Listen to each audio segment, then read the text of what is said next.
And it'll be interesting to see. Of course, it also depends on what our Swamp Palace will be, a pendant or a crystal, I imagine. And the Anyway, race has begun. We start off with the Moon Pearl. That's Interesting. unusual. Very interesting. By itself, not very useful, of course, but it's always a nice thing to find early. Means that as soon as you can get into the Dark World with the other items, you just don't have to worry about searching through the rest of it. We'll see how quickly they find the rest of the items required for Dark World access with Moon Pearl early. Yeah, it looks like we've got just green rupees so far. Our tier 1 triple, not very exciting. It's also very vanilla. But for now, they seem to be starting off with the fairly standard opening, and we've got the Cane of Samaria in the secret passage here, and that's a nice find too. Not really needed for progression right now, of course, but it's actually a really nice weapon as long as you're swordless. Yeah, without that sword, see some Samaria strats coming up, possibly.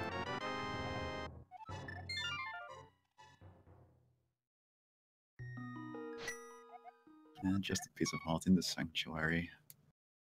But it looks like they're all going for the relatively standard opening of going to the Ankle first and then heading from Sanctuary through to Kakariko Village. I wasn't actually certain if that was also a standard opening in Keysanity mode, but I suppose it is. Yeah, it's fairly common in Keysanity. Not much else you can do that early, so you just follow the same opening. Yeah, I guess it makes sense.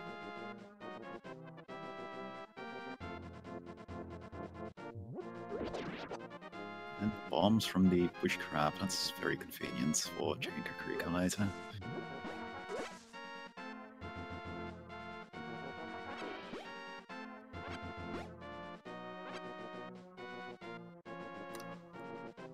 Just a map in the lumberjack area on the ledge. That's interesting in Keysanity, of course, because the maps in Keysanity will in fact make it so that your world map will actually display what crystal or pendant the dungeon has, but it's probably not worth going out of your way to kill Ganon for. No, not at all. With you being able to find out what the green pendant is and your 5 and 6 crystals from talking to NPCs, it's not worth the time to find both Aghanim Tower keys and go defeat him. Speaking of keys, we've got the Palace of Darkness big key as our first big key of the match over in the Thieves Den.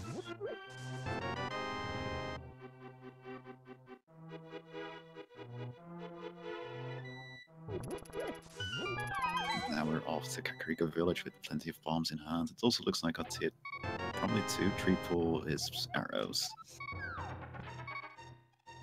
I'm actually not certain if Vulajin took damage before pulling that tree or not.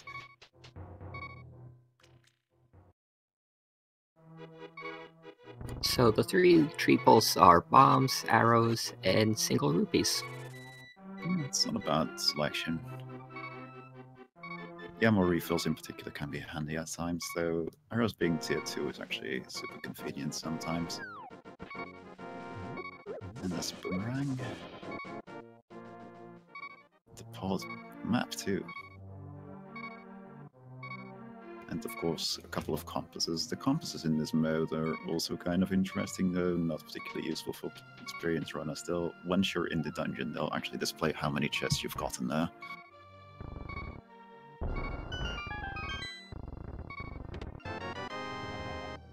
Yeah, the compasses are useful for newer players, and if you feel like you may have miscounted items and chests, but past that, not so much.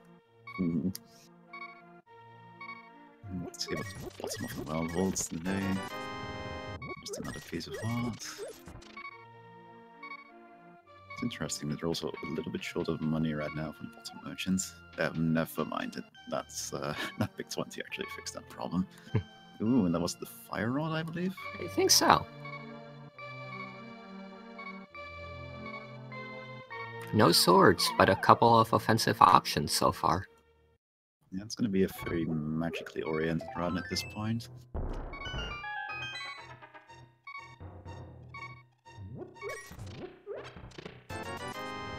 Which is definitely not a bad thing to begin with.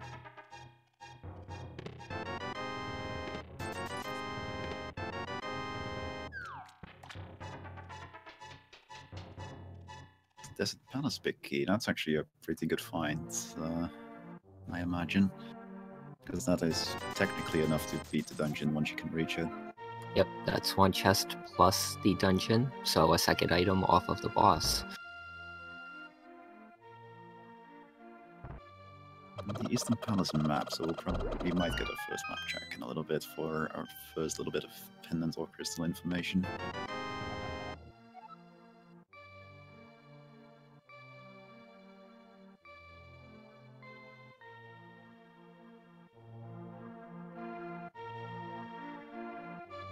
Ooh, was that a glove in the library I saw?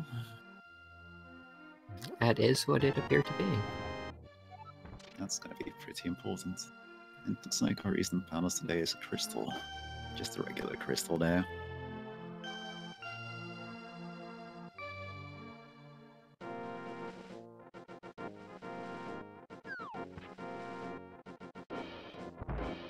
Others were continuing our usual clear down to the south shore of Lake Hylia and the dam, of course, in all likelihood. It'll be interesting to see once they start diverging from the standard route. With the lack of money early on, I would be surprised if we didn't see at least one of the players do a Vulajin room. Yeah, that's a fairly good point.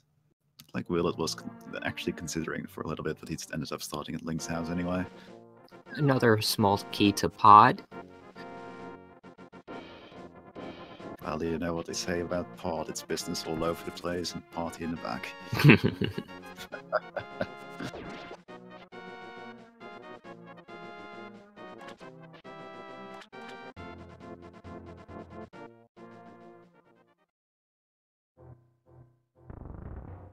And another small key here. The Turtle Rock. Ah, that's actually a fairly important find. Well, assuming we care about doing Turtle Rock this time around. Keysanity, you're almost guaranteed to have to go into T-Rock at least once. Yeah, it does have some of them. It does have some of the most chests of any dungeon in the game. Because not only does it have in the regular randomized version, it not only does it have 6 items in it, it's also got like 4 chests, I want to say, with keys in it. Those are, of course, all item locations in Keysanity mode. Ooh, and the boots, that's a nice find.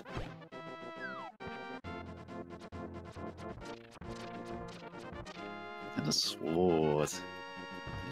Once again, proving Mini Boldorm the new hype cave, the current version of the game.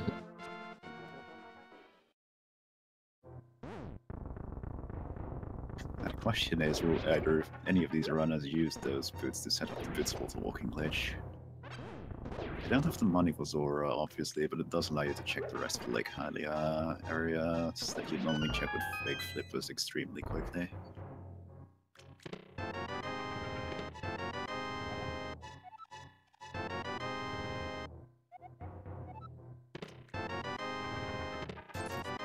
So, coming up on the chest in the Ice Rod Cave, it is a small key to Ganon's Tower. That is their second small key for GT. Well, once they actually have the ability to head up for GT, they're in good shape for it.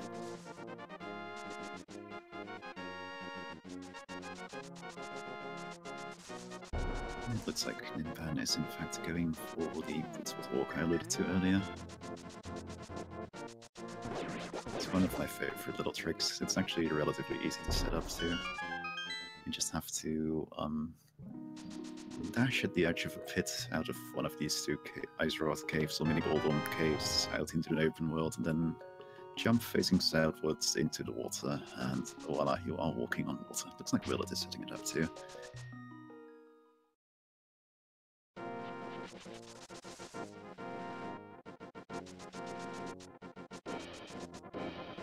And the shovel is on the Zora ledge. That's an interesting item to find there.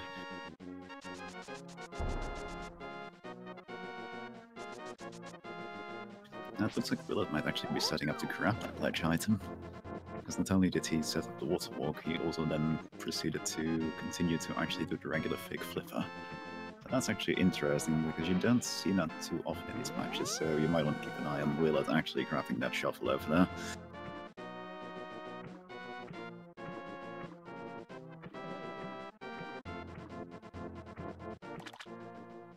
Every location. Book found under the bridge. Go ahead. The book is always interesting too, especially since they already have the Desert Palace big key and the boots and the fire rod, so they are technically capable of beating Desert Palace already if they choose to.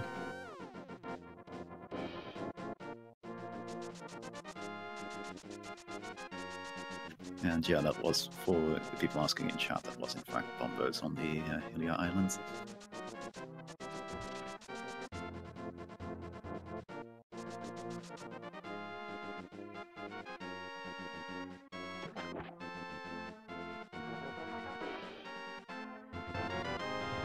We also found the red boomerang in the back of Sajrala's hut. Not the most useful item, especially since they already had the better blue boomerang, but, you know, items are items. Ninban going back to the library to get their first glove. That's not a bad call, actually. That was actually the one ingredient they were missing to complete Desert Palace, even with that book, now I think about it, so it's not a bad idea. It wouldn't surprise me to see him make that play now.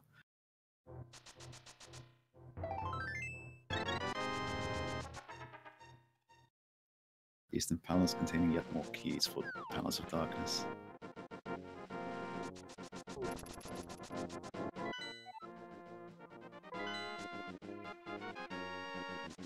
Willard map checking, seeing that Eastern is indeed a regular crystal.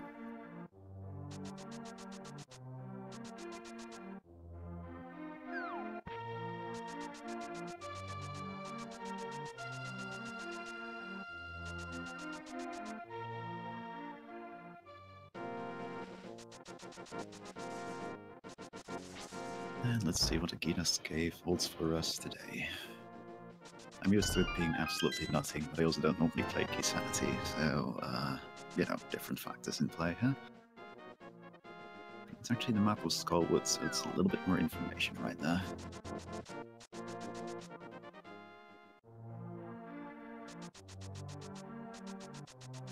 And yeah, this seed does definitely want our runners to immediately be going for Desert Palace, at least in my opinion. It looks like Willard might be deciding to check the pedestal already very early on. I can't imagine any other reason he'd be heading up to the Lost Woods at this point in time. He just wants to take a nice walk through the forest, clear his mind a little bit. I mean, that's not a bad idea with how complicated this can get, but it's definitely pedestal time, it looks like. And what do we have here? Hell yeah, we've got a rupee horde. So what do you think? Will he be going out of his way to get Holy Pendants if he can avoid it? I mean, Zora money is Zora money, doesn't matter how you get it. Yeah, exactly. We find the Ice Palace map over here in Desert Palace. And yeah, just to further confirm, the mystery of Mire is in fact the green pendant, as told to us by Sajrala. It looks like on the Desert Palace torch was a vanilla key for Desert Palace. That is incredibly useful. That gives you access to 2 more chests without having to leave the dungeon and come back later. Actually just found something extremely important in the back of Escape, the Titansmiths. That means he is our first runner to have Dark World access, should he choose to take advantage of that. And looking at the fact that you restarted the Sanctuary, I think he will, unless he's... Oh, he's going to check out Kingston first. Very good call, actually.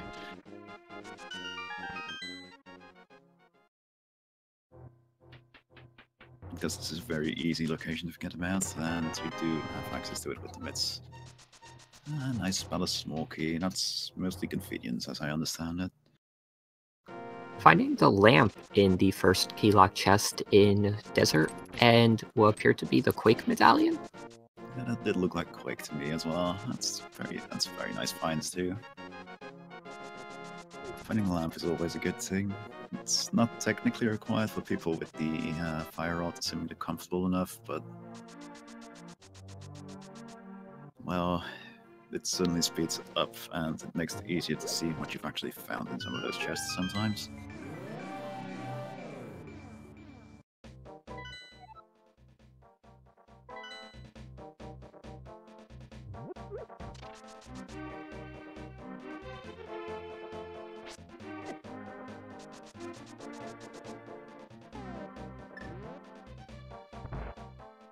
Yeah, Ninban is in fact heading for Lambo as well. Willard is continuing to check the Dark World.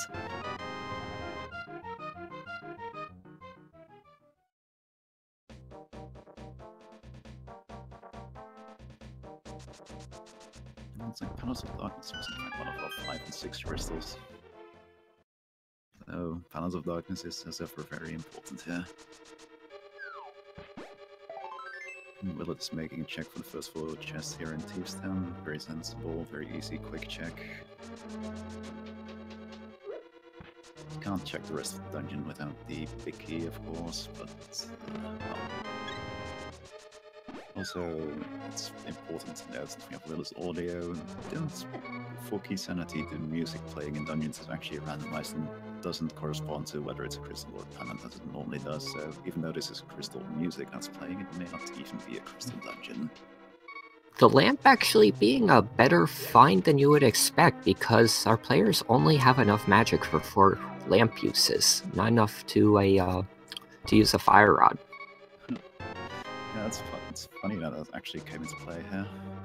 I mean, there are magic refills in that room, but yeah, still, it's interesting. Doesn't mean he's in for a very slow fight sword only kill of Lambolas there. It's not particularly difficult. It is, however, fairly time consuming. He seems to be pulling it off pretty well.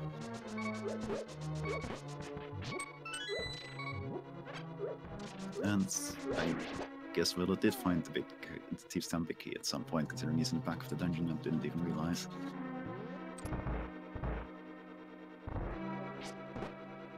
big key and the small key for Thieves Town. Granted, no hammer, but access to the full dungeon. Yeah, I imagine he's looking to complete it at this point. So, be careful, Willard. Oh, that room is really nasty when you're not very well stocked on items yet. Wonder if he'll just opt to come back later, which is sensible in my opinion. Ninban picks up their first crystal from Desert Palace.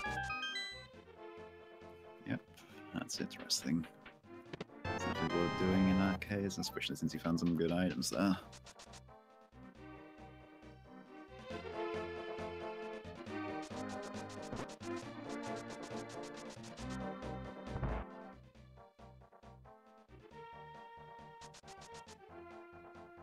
A good move to go there early because of the items leading you there, but I don't know how many people would actually go there that early. They would expect to find the small key that was found in Desert Palace elsewhere.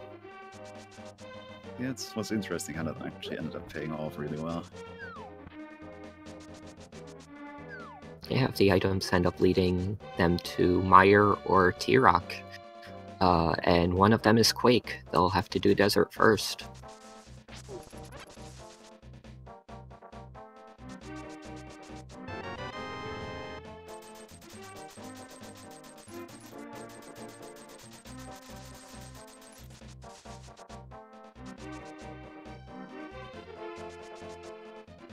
Just 300 rupees at the stump, which surprisingly is useful because there have not been many much money found so far.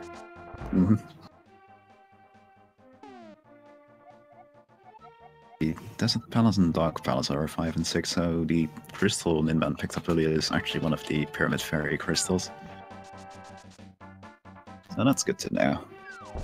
That makes early Desert just look that much more appealing. Because they have the big key for Pod. They have a couple small keys for Pod. The only thing they're missing is the hammer and the bow to complete it.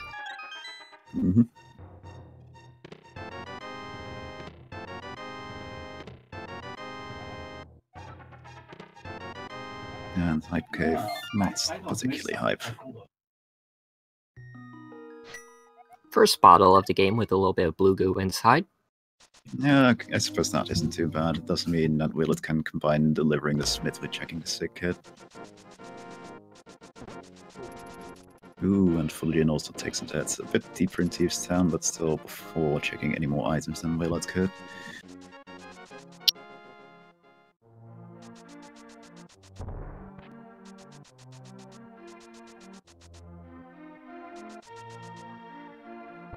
Looks like he's even bringing the spit to visit the sick kid as well. Very nice of him. Yeah, the kid could use some visitors. Just getting a small key to Skullwood's first troubles. Yeah, that's not actually required, though. It is a little bit convenient.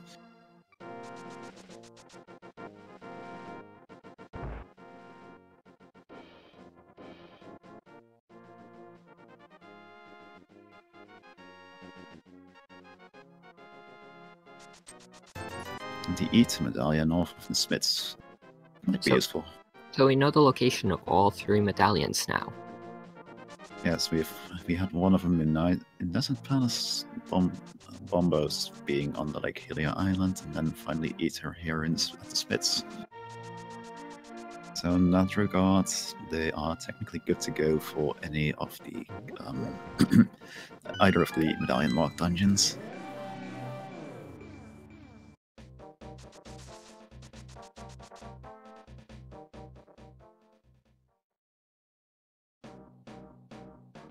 And looks like Willard is going to take advantage of that small key and take a quick dip here into Skullwoods.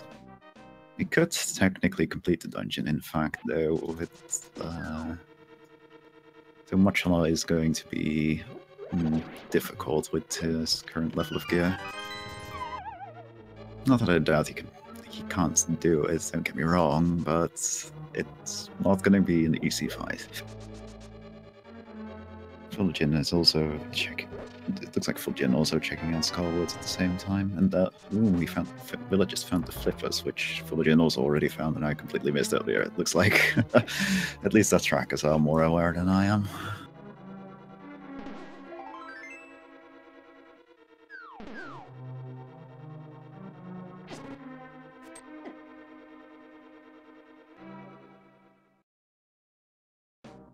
And Vulajin also very wisely making use of the fact that it's a full magic pickup to the right here. And that does make me wonder if he's going to make a play for the rest of Skullwoods too. And just Ninban is in fact playing as one of Vitrius's small eyes, one of the many sprite options offered by the randomizer.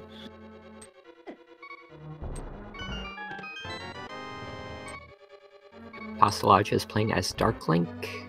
Vulajin is regular Link, I believe. Yeah, and WillardJBradley is Garfield.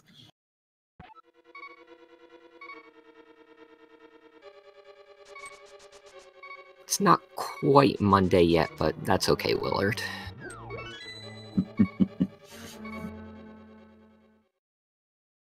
He's just questing for the divine lasagna at the end here.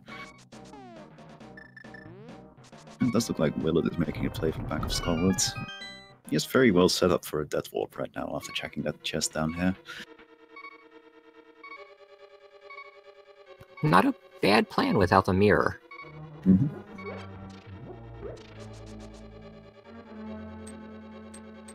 I think all he needs to do is grab that chest and then run into one of those Gyptos, and he's good to go. The big key of Turtle Rock. Huh. More signs of Turtle Rock here. In fact, they're actually pretty close to being in shape for getting to Turtle Rock. I just need the hammer, really. Oh, and the hookshot of the mirror, I suppose, to be able to get up to that part of that mountain.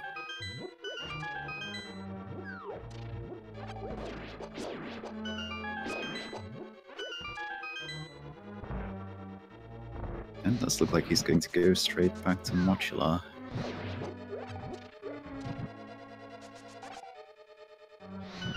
So that's going to be an exciting to watch, because his fight is full Mochila with green mail and 8 hearts. It's certainly doable, but it's going to be difficult. Does have a blue potion too, at least, so he does have a health and magic refill. Ah, yes, that does help a little.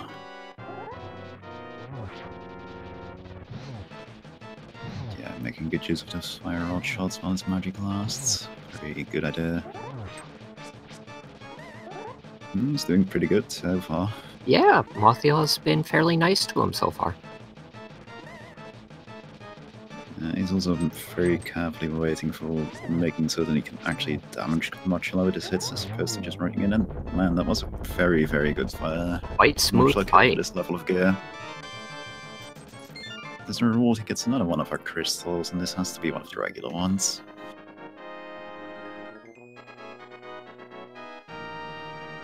That was a really good modular fight, I gotta say. Looks like Vulajin is going to make use of the flippers in the meantime to pick up those, that shuffle. He's also hoping to get the last couple of rupees he needs to be able to actually check Zora.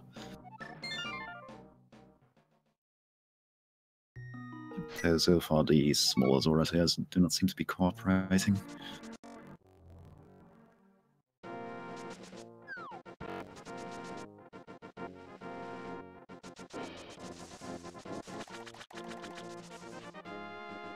I think Willard is now going to make the play on Swamp, or not Swamp, Desert Palace. Which again makes sense, seeing the level of gear they had. Yeah, and we know that the Small Keeper Desert is in there. He doesn't. So he's expecting to come in here, check, have to double dip. He'll be pleasantly surprised to find the Small Key, be able to check those extra 2 chests. Yeah, definitely. Also put him in a position where he knows exactly where all the medallions are.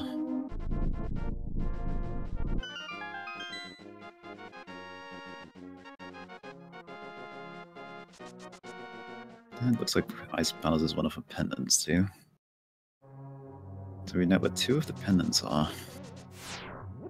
I wonder what the 3rd one will turn out to be.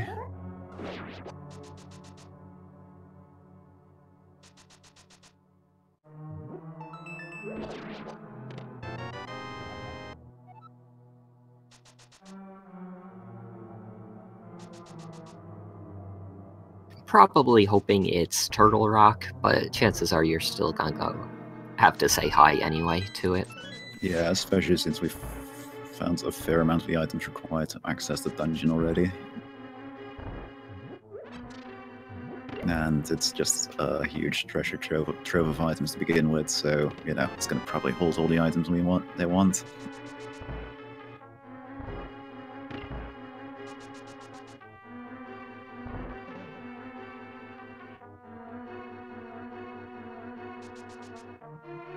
Now, Turtle Rock will be interesting to see what happens, because while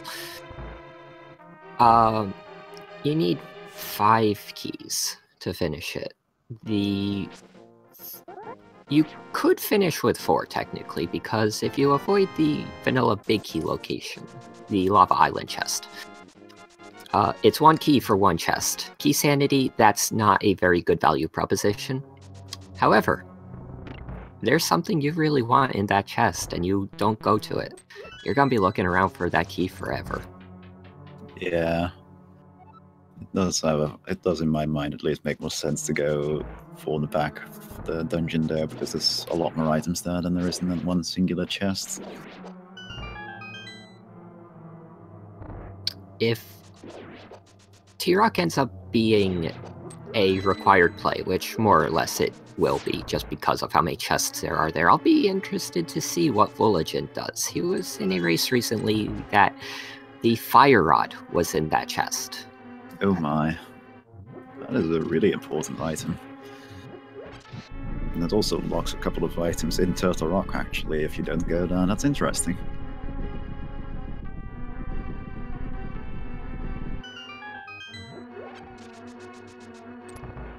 Oh, this looks like our runners are retracing their steps a bit right now. It's going to be interesting to see what the next big play will be, considering the items they have and everything. In fact, at this point, they may not be. In fact, at this rate, it wouldn't surprise me to see an Ice Palace play soon. It is a pendant dungeon, of course, but it is one that is very much accessible with what they have right now. It's also not the easiest dungeon with what they have right now, of course, but again, I doubt it'll stop anyone.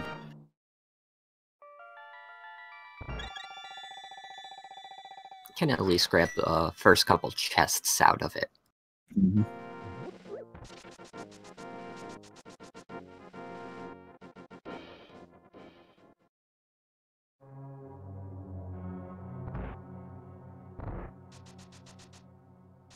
And yeah, it isn't the most attractive option without the hammer, of course, but sometimes you just gotta have to make that play.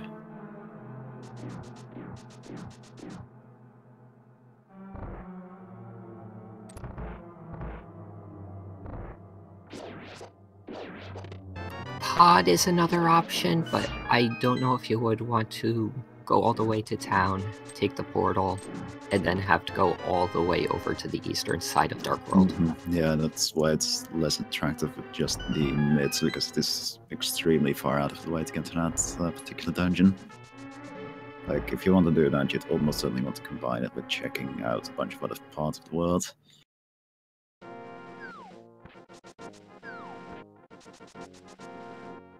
Especially since with Pod in particular, there's always the risk that you'll get locked out fairly early, because they haven't actually found that many Palace of Darkness keys just yet. They found 3 or so, maybe? 3 sounds about right.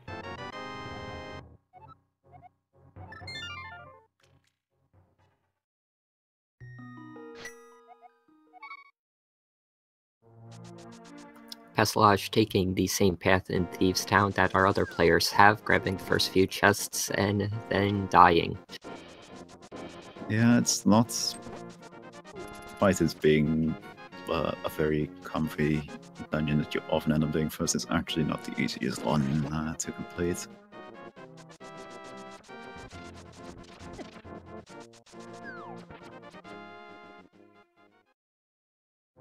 Ninban about to go in for Mothila, the rematch.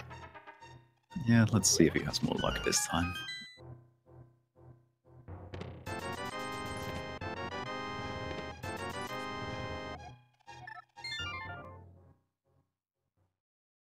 He does have the Master Sword at least, so he has a little bit of an easier time than Willard had before in that regard, but it is still a nasty fight that can easily corner you if you're not careful.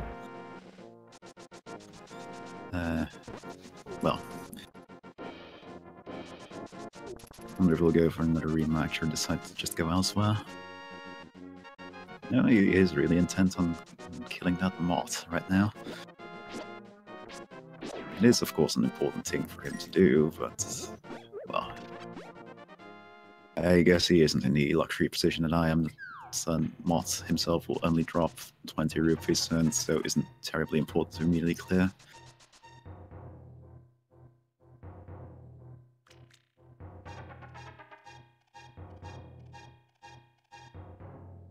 Willard, the first of our 4 featured runners to make his way to Death Mountain.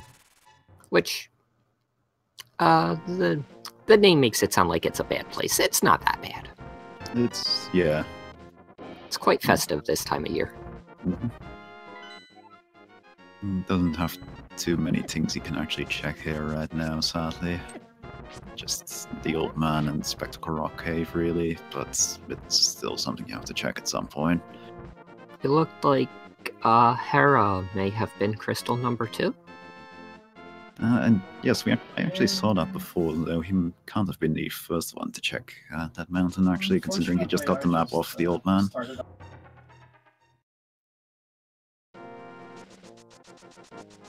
Nothing that great on Spectacle Rock or in the cave. 5 arrow upgrade and a art container.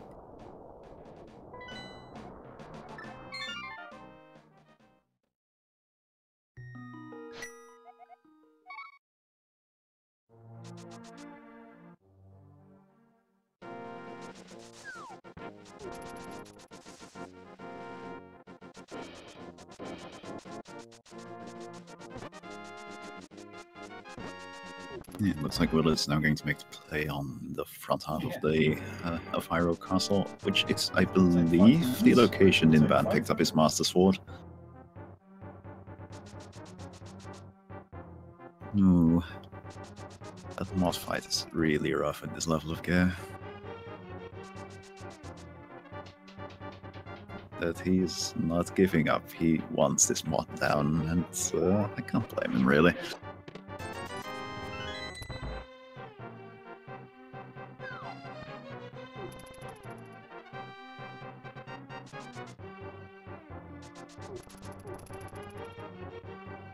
And no, our maps, the seeds are actually just automatically generated by a computer program. They are not made by hand for these daily races.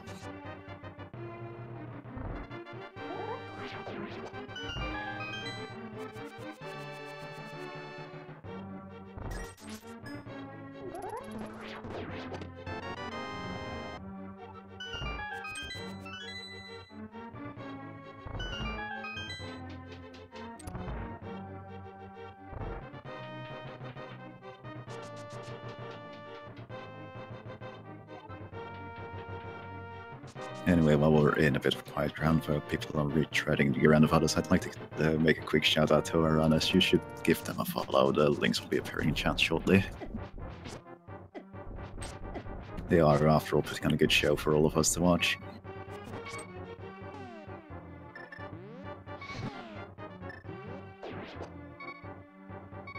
Also, shout out to our trackers, B-Links and Sinhei. Thank you for the work you are doing in this race. It's not easy to track 4 people, but you're doing a good job. Yeah, you are definitely doing a great job here.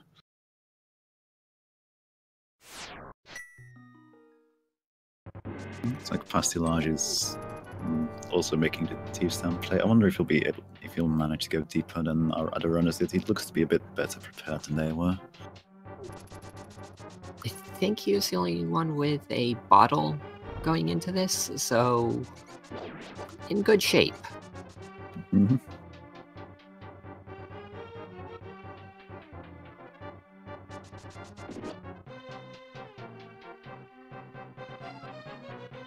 Curious if anybody is going to go check Aga Tower once they find Master Sword. It's actually interesting. Ninban does actually have the Master Sword already.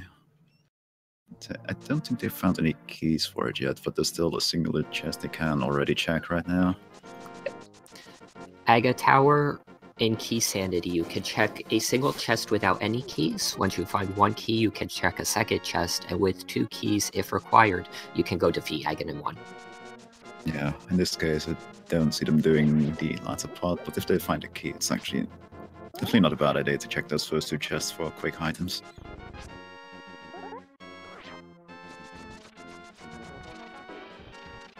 Pastillage taking a death at the top of Thieves town. This dungeon has not been friendly to our runners today. I believe it's claimed the lives of all 4 of them at this point. It's looking close again on Ninban's end against Mochila. Let's see if he can actually manage to kill the boss this time. He must be close. I think he's like 1 spin attack away. Careful, careful. Don't get greedy. You can do it. I believe in you, man. Wow. Yeah, he did it. Good job, Ninban. Very clutch.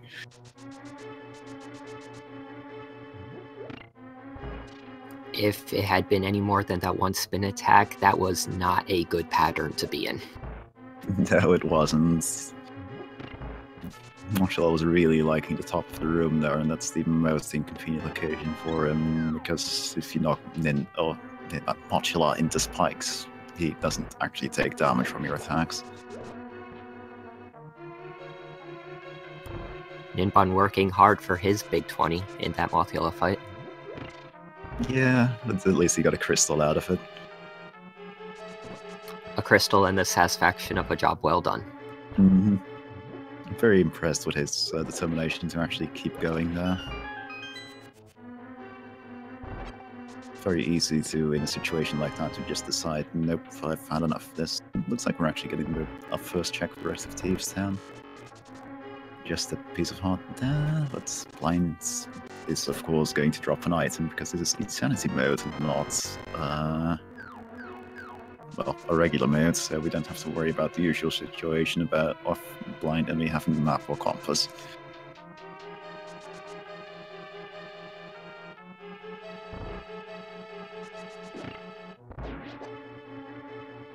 Vulajin making his way into Mothgila's lair.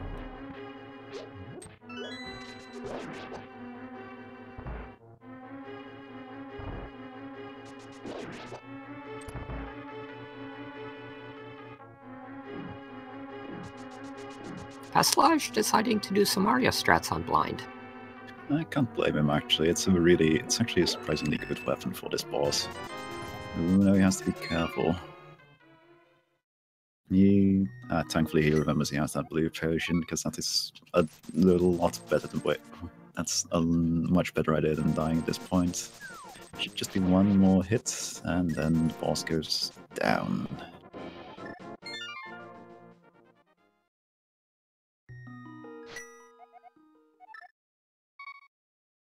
And it's another one of our crystals.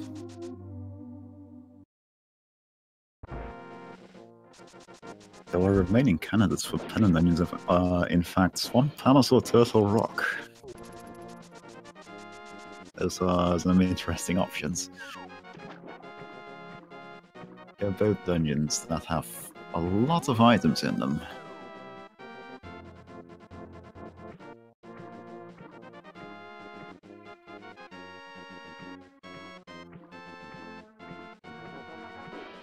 Ooh, Vulajin, be careful.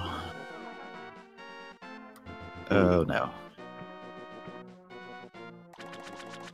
Vulajin has not gone to Hype Cave yet, does not have a bottle, I believe.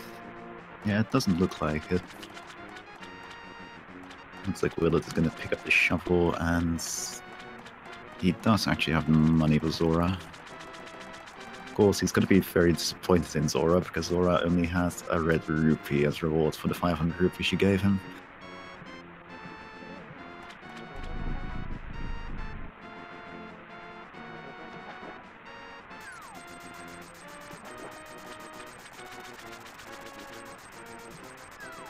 Doesn't need to pick it up, just leaves it on the ground, where the king threw it. It's the only proper response, to be honest. Picks up half a red rupee though, which turns out to be the shovel. Yeah, that's an interesting little visual glitch if you don't pick up the item from King Zora, that it actually replaces the graphics on whatever item is actually on the ledge. Shovel dashing because he can. It does look really swag when you do so, so you know, why not? It does. Gotta show off a little bit. Till you run into a guard with it.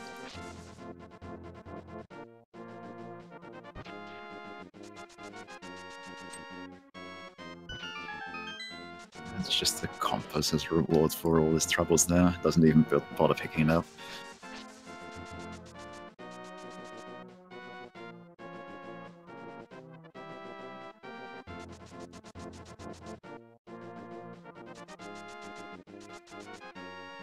Let's see where he's heading off to next. Looks like he's making his way back to the village of outcasts. It wouldn't surprise me if it's to take revenge on Thieves Town.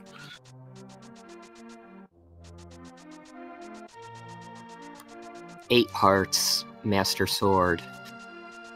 He's a lot better prepared than he was the previous time he visited the dungeon. Enemies still hurt with green mail though, so we'll see. Yeah. It still helps to be able to kill most of the enemies in 1 or 2 hits as opposed to 4 or so hits that it takes with the fighter sword.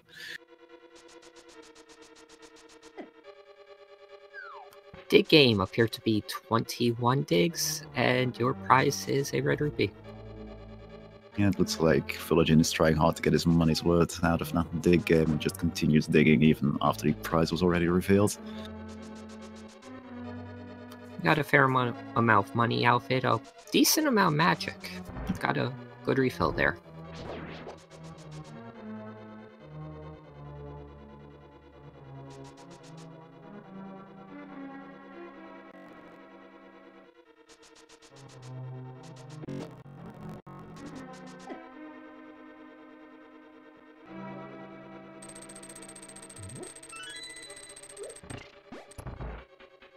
Ninban about to do his blind fight. gets first 3 hits without too much trouble. Yep. Next 3 hits pretty good too. Let's be very careful here, though. Yeah, he's... Ooh. Going with his track record against Mochila, I imagine he'll go right back into the fight to try and kill Blind. And yes, it definitely is what he's doing.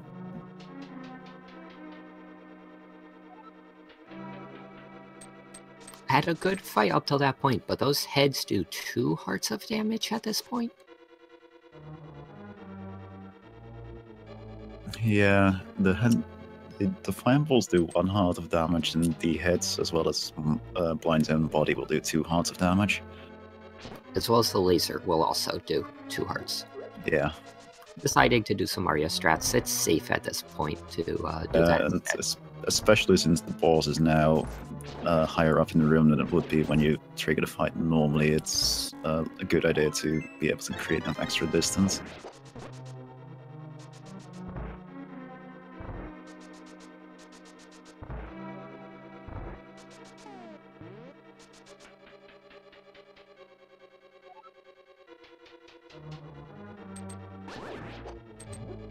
Once again, showing that serious determination and just going straight back in until he gets the boss down.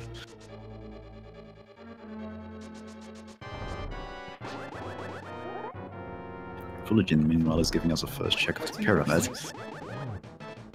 Chased around a fairy for a bit and did not catch it. Yeah, it can be really tricky to actually catch the fairy from that particular tree. When he finds the mirror, that's actually a really good find, especially if he's going to make play to Palace of Darkness after this.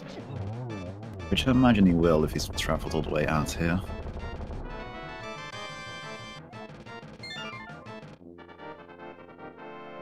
And Willard, meanwhile, quickly fisted and got Blind down.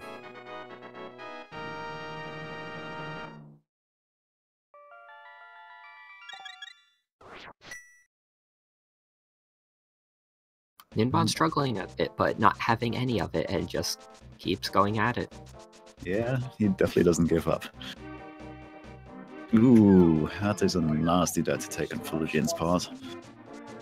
He was just about to check Catfish, lifted the rock there, and then one of the Octorods ran into him.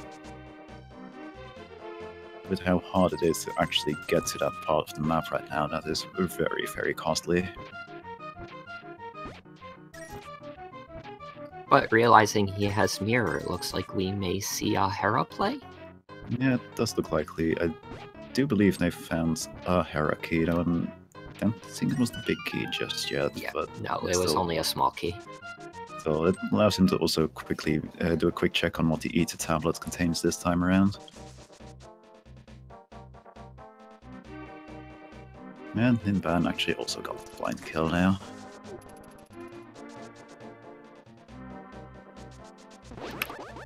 So small key to Hera was in Thieves Town. Vulajin hasn't done Thieves Town yet, so he won't be able to. He will just be able to do a tablet check right now. Yeah, well, maybe he's hoping for rando style vanilla big key in Hera. So either this location down here or that first chest you can check having the big key. Yep, won't be able to do tile room yet, so we don't get tile room yet, sorry guys. You find the Cane of Burna in the first chest in Agonim's Tower. Just a small shield in Hera, so there's nothing too good right there without any keys. Which is unfortunate, but it was a very smart play to quickly do that with the mirror in hand.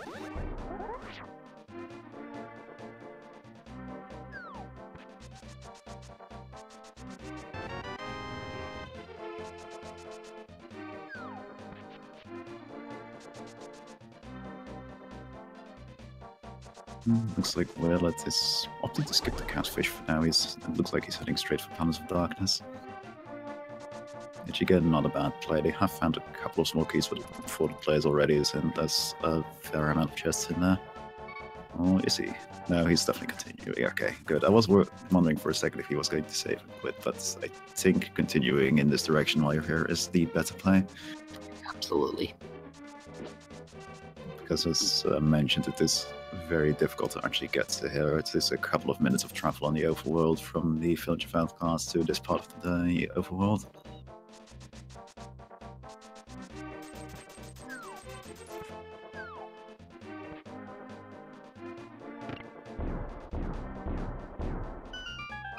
Yeah, trying to get around Dark World without the hammer, you're going to do quite a bit of walking.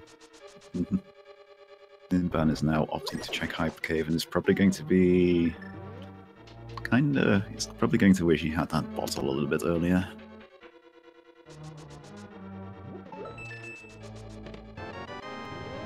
It would have saved him a lot of grief against Modular and Blind earlier to be able to refill his health.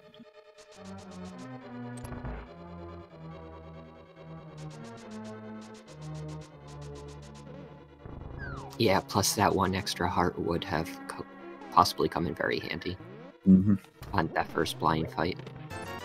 Yeah, I imagine that would have been the difference actually between him successfully killing the boss and not doing so.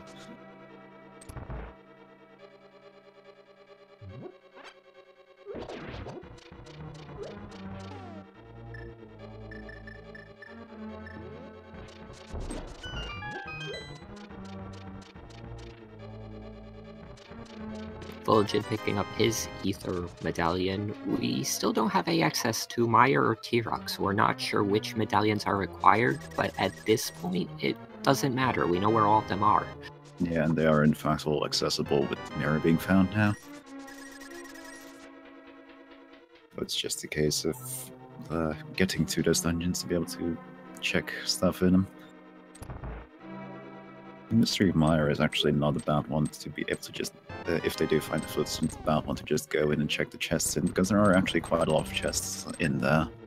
Normally a lot of those are of course taken up by keys, but that's not a problem in this particular mode. Let's see if Willard is going to do a hammer jump. Does look like he's trying to set up for it. Not of course bothering, of course, but that's the sensible way of setting this up. I think he's got it there. He does find 20 rupees in the big chest. Yeah, that's not what he's looking for. Let's see if these final two chests here are of any interest, or if he is full now, just wasting his time in Palace of Darkness, because there weren't many useful items in there. Which is a shame, but well, what can you do about it? It does save him a key, though. Yeah, I think he's going to use that key right now to check a couple of final chests, or he's just going to check just this one and leave it on that, which is sensible, I suppose, with how this mode works. Ooh, there's the hammer. So, well, never mind what I said about Palace of Darkness not being worded. That was a very well fitted. It was just a lot earlier in the dungeon than he was looking.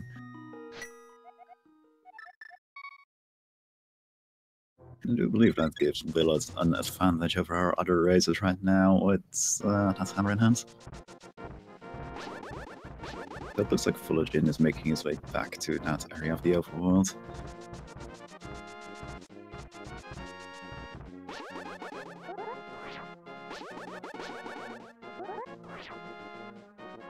Or is Vulajin making the play on Ice Palace, which I previously advocated, but I have to say I'm less of a fan of it now that I know what a hammer actually is, but I don't blame him for doing that with this particular item layout. Yeah, with his knowledge, ice would seem like the proper play. Catfish had an armor upgrade, by the way. No, this also a very nice. That is a very nice, but not. Well, it is actually a really nice find. Let's face it. I was gonna say it's not vital, but taking half damage is actually really handy.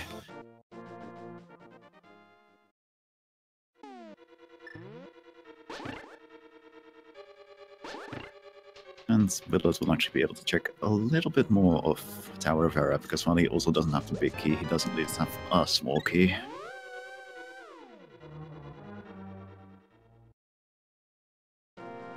Only grabbing the first chest, leaving and going back in? Yeah, I think he might have not realized what he was. I think he might have just made a mistake there.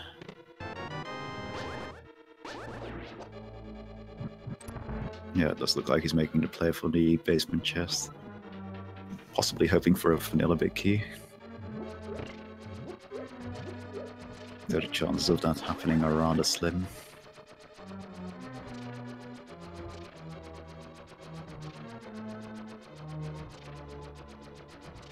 I mean, the worst place for an item to be at Keysanity is its vanilla location. Yeah, because even more so than in regular randomizer, you never expect it to be there because the chances are significantly smaller.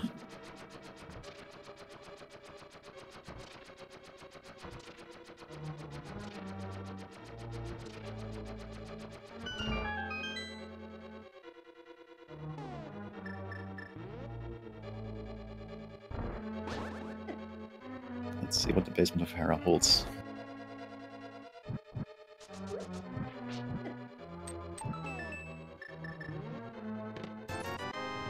Oh, just 5 rupees.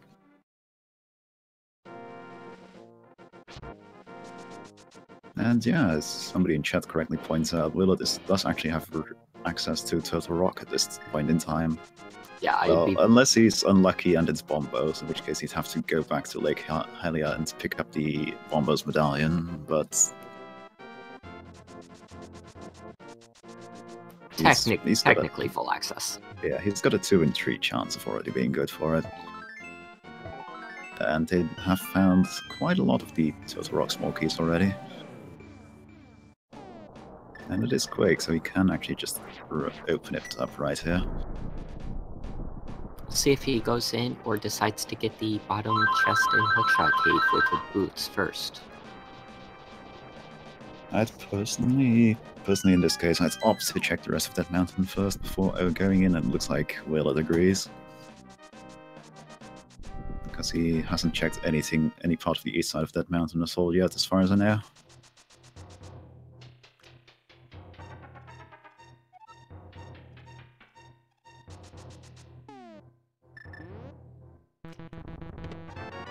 And he finds the hookshot.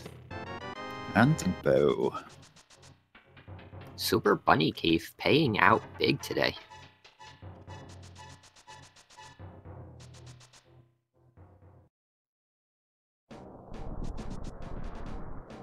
That is a very good Super Bunny Cave, and it also means he can check the entirety of the Hookshot Cave now instead of just bonking to that first chest.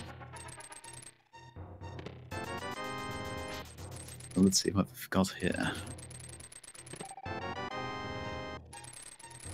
Half magic is nice, another bottle. And some convenience items.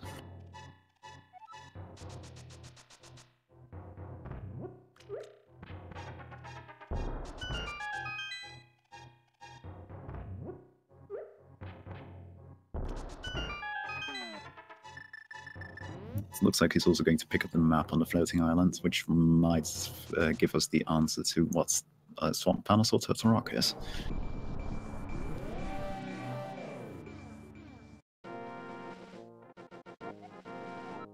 It tells us Mire, which we know from the past that that's just a green pendant. Yeah, that's unfortunate for him, but he's still got plenty of chests to check here on that mountain. He's going for Spiral Cave next, and then apparently Pox Cave afterwards, and I imagine he'll dive into Tier Rock straight after that.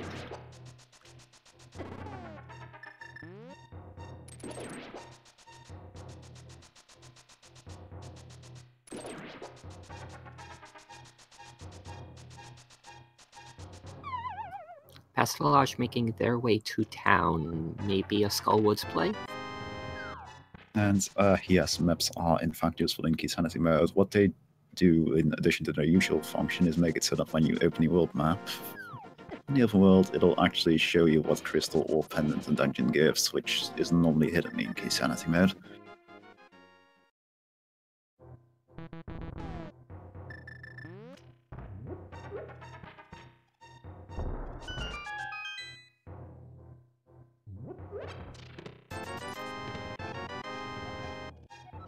The map of Ganon's Tower is sadly not one of the useful maps. That just doesn't give you anything special.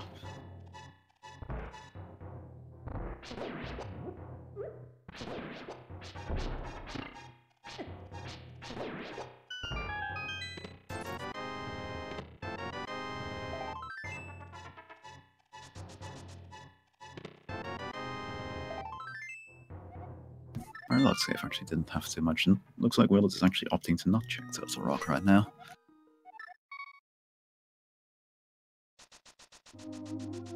We find the powder in the Graveyard Ledge Cave.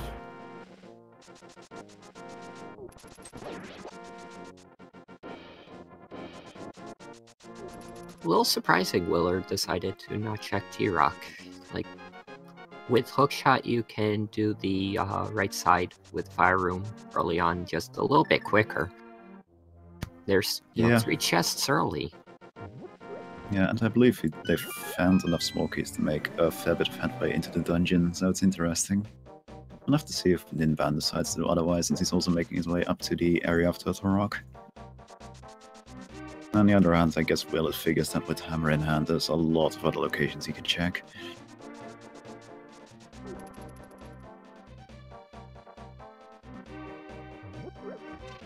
Very true, the hammer does open up quite a bit of the world to check. Or at least makes checking things a lot easier. It's actually it is one of the most important items for unlocking the world.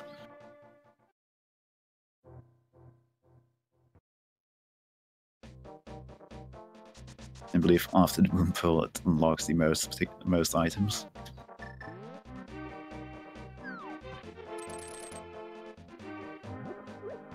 Vulajin picking up their blue mail from Catfish. He's going to be happy with that one.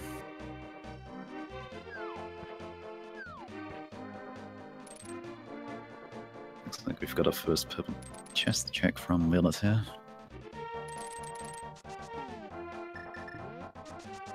And of course he's checking some of the mirror spots along the way, very sensible.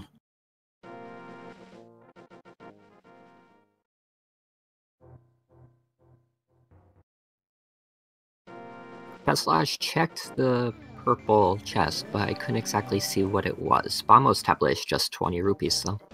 Ah, okay, I must have missed that.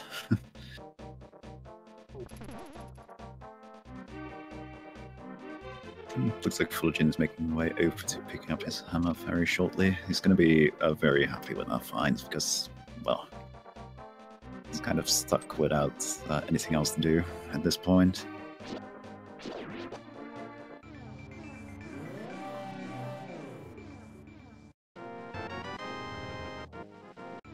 It was just a single arrow from the purple chest. A lot of chest for not a whole lot of stuff inside. Pastillage doing what I consider a fairly smart play, checking Swamp early, it looks like. Yeah, sadly, even if he does find that, if he does land that 10% chance of the small key being in its vanilla location, he's not going to be able to get very far without the hammer. No hammer, no hook shot, yeah. And it's just a big 20 in there anyway, so we now know that the Swamp spell small key is hidden out somewhere out in the world. Yep. We of course still don't know whether Swamp Palace is a pendant or a crystal dungeon, but we'll find that out eventually. Yep, either Swamp or T-Rock will be our final crystal, the other one will be the blue pendant. Looks like Willard is making headway into picking up the Bombos tablet on the way to, I presume, Ice Palace. Pastillage also just picked up that same Bombos medallion.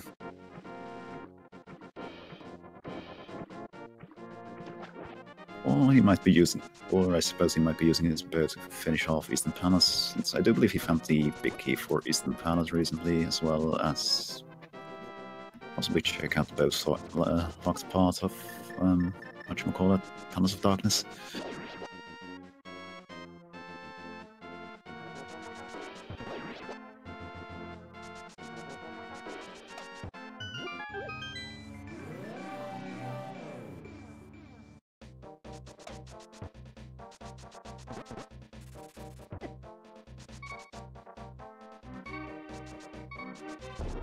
Vulajin setting up for a hammer jump. See if he gets it. Yeah, no. It was about, looks like he's got the right location, but I guess he was a bit too low there, considering the bomb blew him downwards.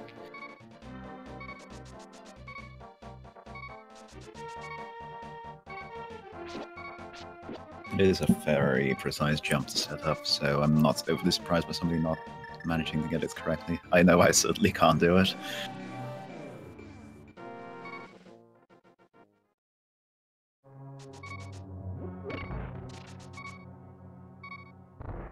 Ninban entering T-Rock. Yep, that's interesting. Did not check Super Bikey first, unless they do have the hook shot. I would have to see. I think they just went straight in after opening the dungeon. Again, with Mire in hand, it's easy enough to get back to those locations, but I don't know, I always like checking them first, just in case they have something very vital for doing Total Rock with.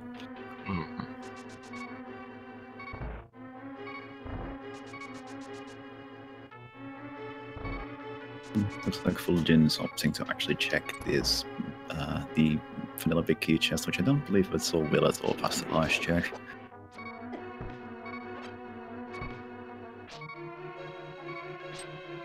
This is the Tower of Hera big key, so it is actually a very important chest to open, because we will need that to complete the game.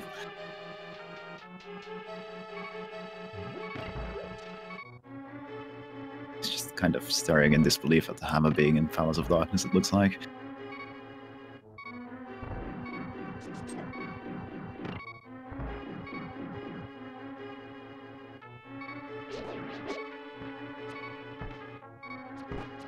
Ninban getting a little bit tripped up by the moving platform.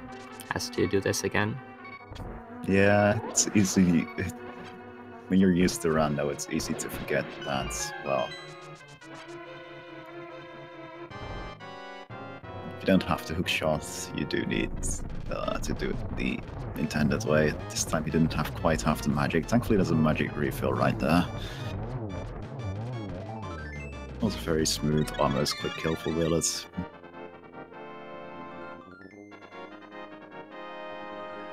Willard picks up his 4th crystal of the day.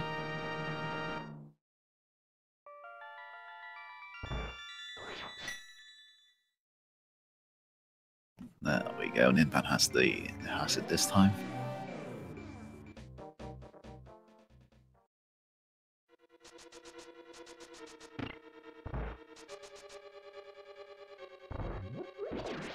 I can definitely tell he's used to having to hook shots for this bit.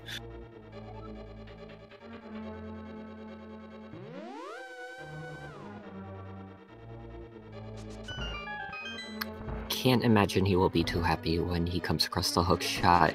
Probably soon after he leaves T-Rock, if he decides to check the rest of Eastern Dark Death Mountain. He's almost reached the point where he has to make the decision on whether he wants to go for the vanilla big key chest in T-Rock or not. He's going to get 1 extra key from the Pokey here, of course.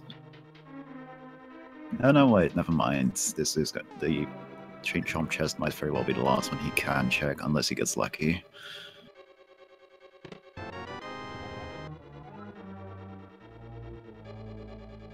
And it's the mushroom, so our exploration of T-Rock is cut short here. Didn't get much of value there.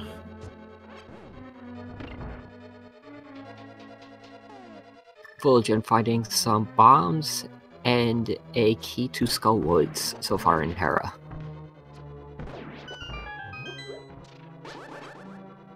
Yeah, that's all not too useful. It's still something we have to do at some point anyway, because this dungeon is part of one of the crystals.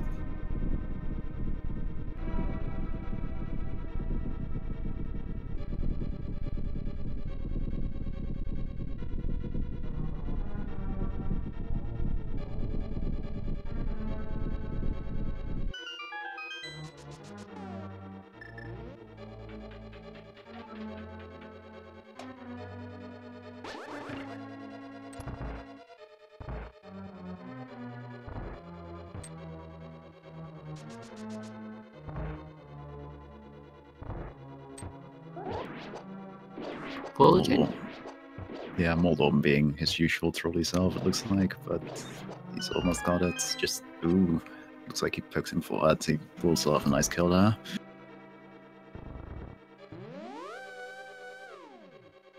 Just 20 rupees as a reward there.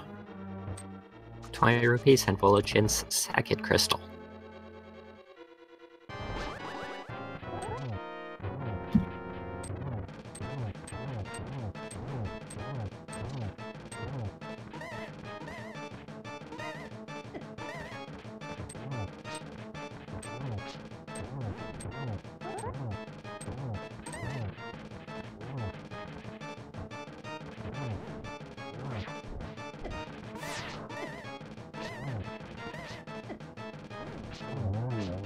Very nice on Willard's part to actually land a couple of hammer hits on the final phase of Helm Sword, and that's trickier than it looks. Just a compass for his trouble there. A compass for the dungeon he just finished. That's amazing. It's interesting to note that he actually needs to find an extra palette of dark and a small key still to be able to actually get into the upper floors of Tower of Hera. Because the one chest he skipped in the dungeon is in fact the one that contains the Tower of Hera big key.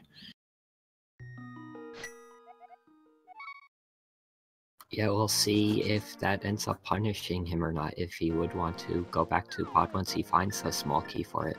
So, with a hammer, it's a little bit less travel, but no flute makes it hard. Yeah, definitely. It's also not really a location you'll think of checking very early on, if once you run out of locations to check otherwise.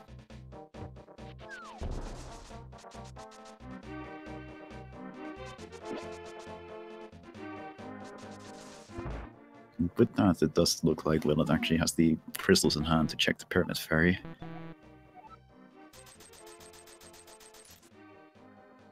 It looks like he mischecked the bombs for the regular bombs first, and apparently it's a bomb capacity, which gives you an error message, which is something I never even realized was a thing. I'm surprised that the bomb vendor doesn't just take your money and say, yeah, you can't hold anymore, sorry. Yeah, I'm really surprised by that. I figured that was what would happen.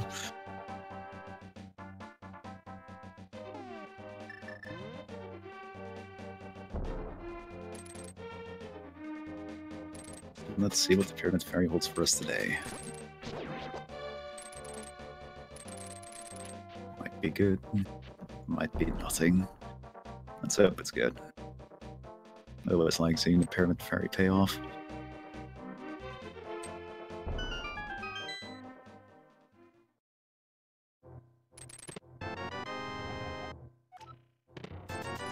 And sadly it doesn't. Just a compass for Ice Palace and 20 rupees. Yeah. When we checked... Let's... wait. Oh, I guess he's checking Aga's Tower right now.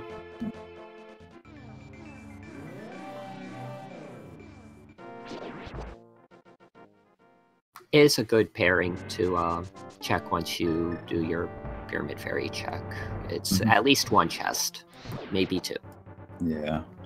It looks like it'll be just one right now, but it's definitely a good idea to check it right while you're here. It's just a kind of burnout, of course, but that does mean that, to Willard at least, Spike Cave is officially open now. Yes, that does put Spike Cave into logic now. I imagine he'll be heading somewhere else. Possibly Ice Palace? Because unlike when Vulajin checked earlier and didn't really find much of anything there, I believe beyond the Tetrarch small key, if I saw it right, but he is actually in a position to complete the dungeon and find everything there. Now it looks like he's going for the Graveyard Ledge.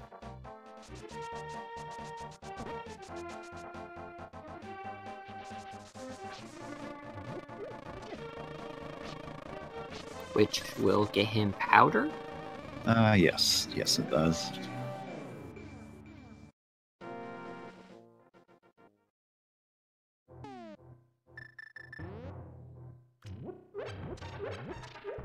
So, while it's a quiet moment, I just would like to remind everybody, if you like what you're seeing from our 4 featured runners today, go give them a follow.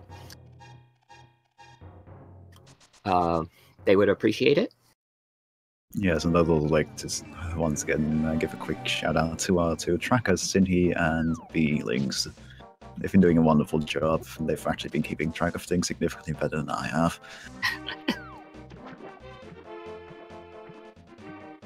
I'd also like to give a quick shout out to my wonderful co-commentator Takeru here. It's been wonderful so far, man. As have you, dude. It's been fun so far. I've been enjoying this race and commentating with you.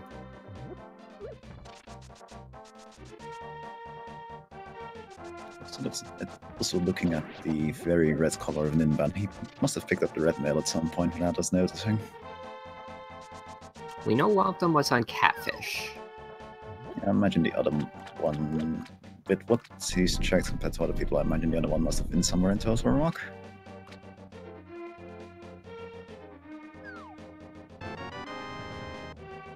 No.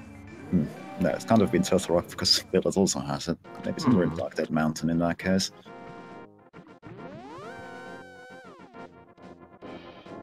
I don't know, I'm not certain where he picked that up, but he must have picked it up.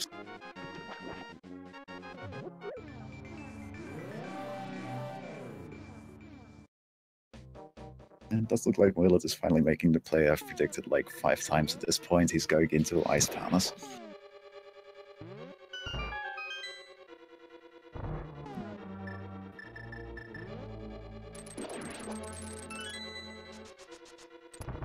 He should be in a position where he can fully clear the dungeon. He's even got 2 convenient small keys. Oh no, wait, 1 convenient small key. Never mind, the other one he just picked up from the enemy. Right.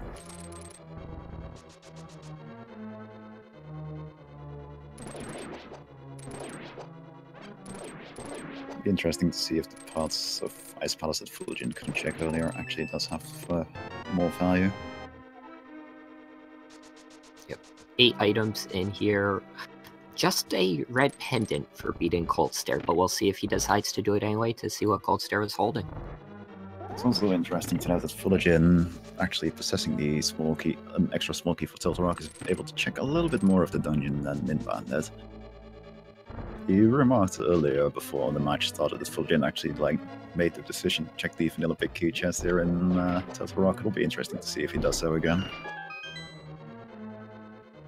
In the race I was mentioning, he didn't check it, nor did most of the runners. So I see. I'm curious to see if he thinks it would pay out this time. He already has Fire Rod, so we know it can't be there again. Yeah, but who knows? Maybe it's the Ice Rod this time.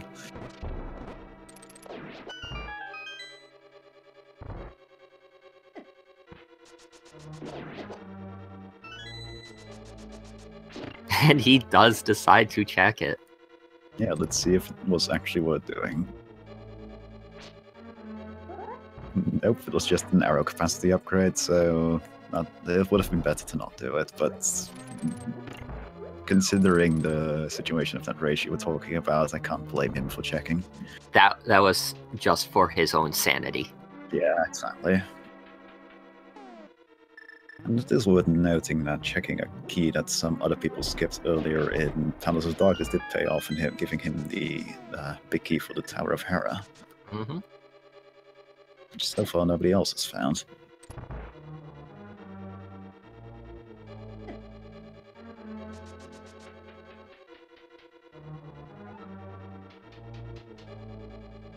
Since he will at minimum be able to check Mire Cave and the big chest of Turtle Rock. If he's lucky, he'll find another small key for Turtle Rock in either of those too. I believe that same race that... did it? I've seen a small key in the big chested T-Rock in Keysanity before in a race. I don't recall if it was the same one, but that's also a possibility. Yeah, it definitely is.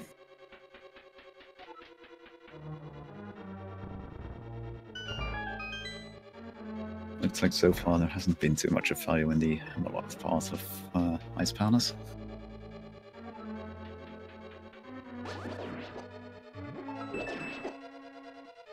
it is a Palace of Darkness walkie in the big chest there now, but that's as far. Oh, no. That's kind of huge. That is pretty huge, actually, yeah. Especially in Vulajin's situation. Yeah.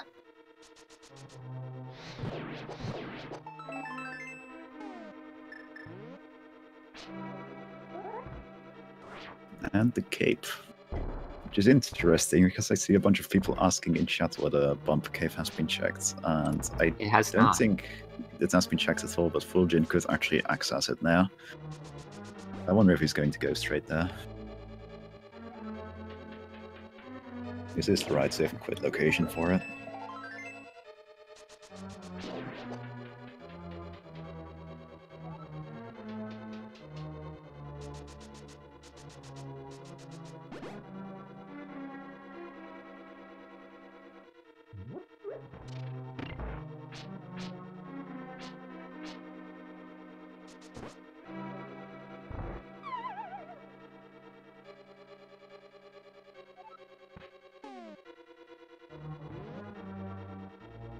Yeah, the only item so far in Ice Palace has been the small key for Turtle Rock, which is of course vital, but the fact I think it might be very close for Willard to having... Oh no, wait, never mind, we'd be in the exact same situation as Vulajin, even if he skips that one small chest. Well, yeah. But regardless, we'll see what Cold Star holds for us. Tough magic and bombos and the fire rod. This shouldn't be too hard. This shouldn't be too difficult. Though, of course, having said that now, that means it's going to be extremely difficult knowing how the commentator scores usually works. Half magic, fire rod. He also still has his blue potion, and I believe he has a fairy in a bottle as well. I do believe so, yeah. I found one in, I want to say, Dead Mountain. Yes.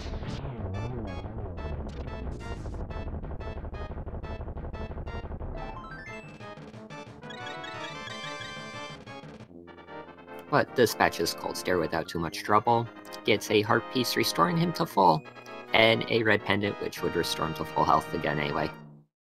Yeah, which, and we also know the red pendant isn't going to be anything useful, because that's as does Willard, because he's the only one of our runners, I believe, who has actually checked the pedestal and found out that it was just a whole bunch of rupees in there. Firestorm. Compasses give you the number of chests or items you've picked up in that dungeon and how many there are total. If you were looking at Willard's screen while he was in Ice Palace, there was a pair of numbers. It was 00 at the start of 08, meaning you can get 8 items in that in that dungeon. Sorry. Yeah, it is mostly a convenience feature. I imagine most of our featured runners don't really need it, though it could.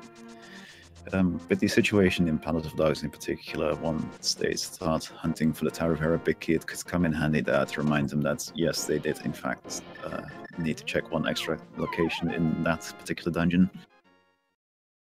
Vulajin is going to actually give us a first chest of the big key Palace. Ooh. The big chest in Thieves Town didn't pay out this time because the Hyrule Castle map isn't very useful. But at least it's just as useful as it is in the vanilla game.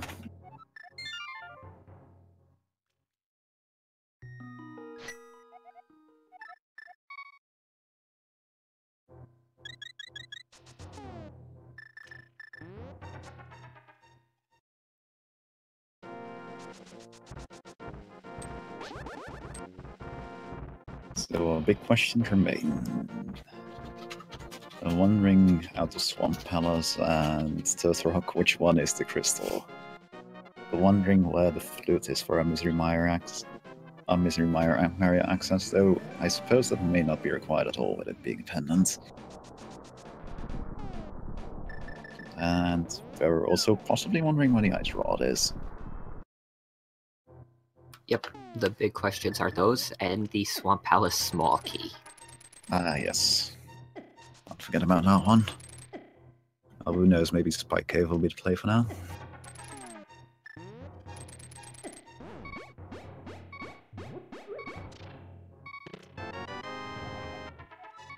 No, but we do find another Turtle Rock small key, which I think it's pretty close to being all of them at this point. Imagine that also set Willard on the path towards Turtle Rock, especially since he's starting in a mountain cave.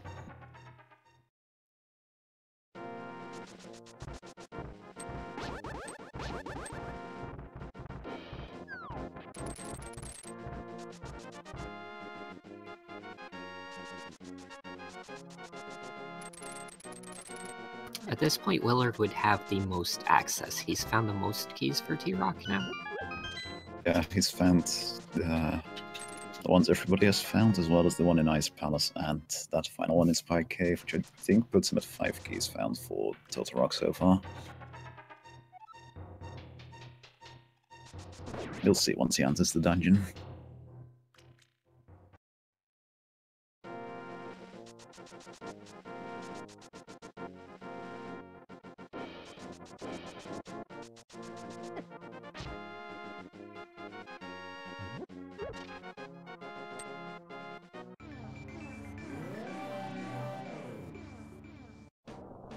Magic Map, meanwhile, looked like it didn't have anything particularly worthwhile.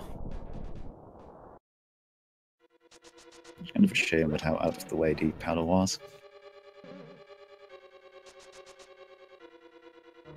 Yeah.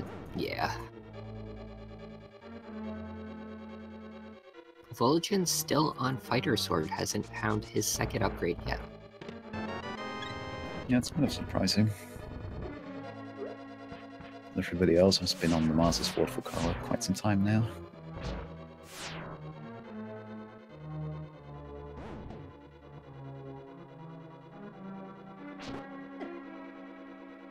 So, Ninban making their way through Ice Palace, Pastillage going to check the big chest in Thieves Town, Willard going through T-Rock for the first time. Vulajin is doing Skullwoods. Yeah, this is all middle ground for us right now. It'll be interesting to see if the deeper parts of Turtle Rock actually hold anything of value there. Because Willard should be in a position to check those.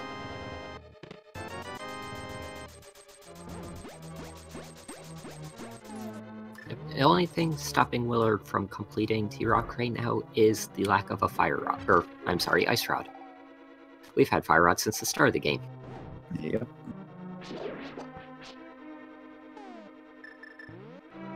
It's one of the first weapons after Kanos and Mire, even. Which is quite a lucky find, really. Shame half magic was tucked away so far in the game.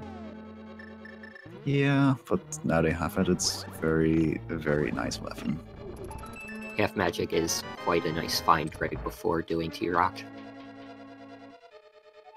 Yeah, because if there's one dungeon that's magic hungry, it's this one. Especially on Master Sword. Mm-hmm. Yeah, because you don't want to fight the pokies normally with the Master Sword. You really want to just use the Fire Rod on them if you can. It's very time consuming to fight them with any sword less than tempered.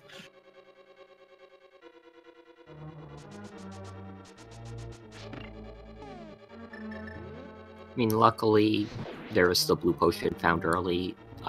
Another potion found was green. So, no trips to the witch quite needed yet. Mm-hmm. Just as well.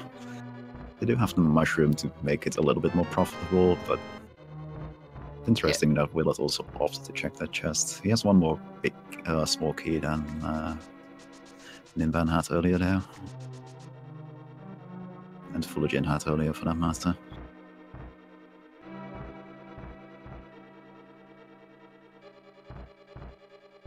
It does mean he potentially locks himself out of being able to check Trinex until he finds another small key now. Without Ice Rod, though, it's... Yeah, that's not a big loss, really. Yeah.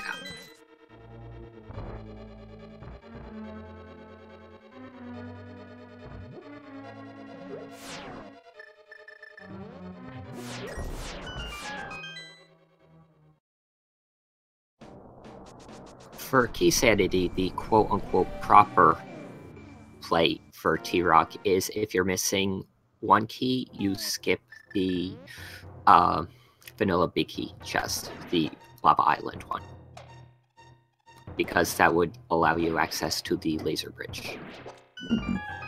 Which is 4 chests. Yeah, I suppose in his position, this one makes actually checking it does make a little bit more sense.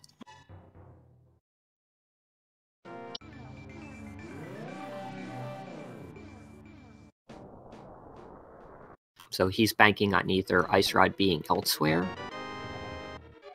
or Ice Rod and a small key being on Laser Bridge. Either are very possible options.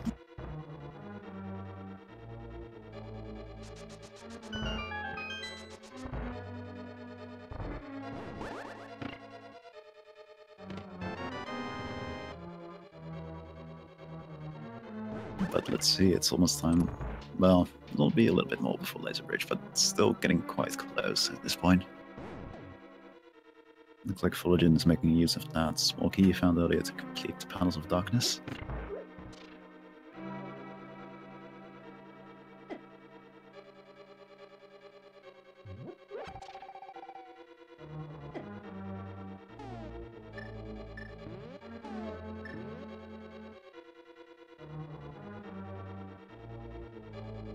Dashes through the spike room, no problem. Gets his own red mail, as well as a map for Thieves Town.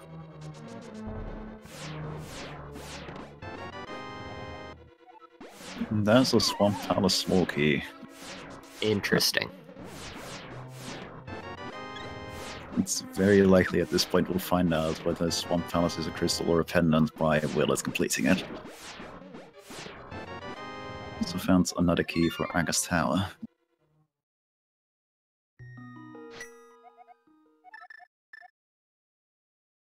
So now you can check the second chest in Aga Tower and the entirety of Swamp. It'll be interesting to see where he's going, which play he's going to make first. It looks like he's doing neither of those right now. I think he's going to go check his mushroom.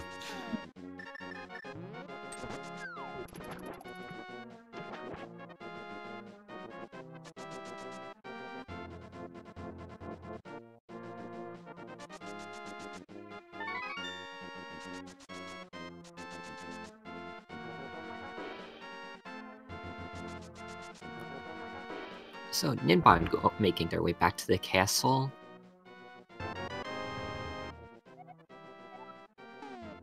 Mushroom not really paying out. Small key for ice. Looks like we'll see what was in the dark room in the castle. Yeah, I do believe he's the first of our runners to actually go back here.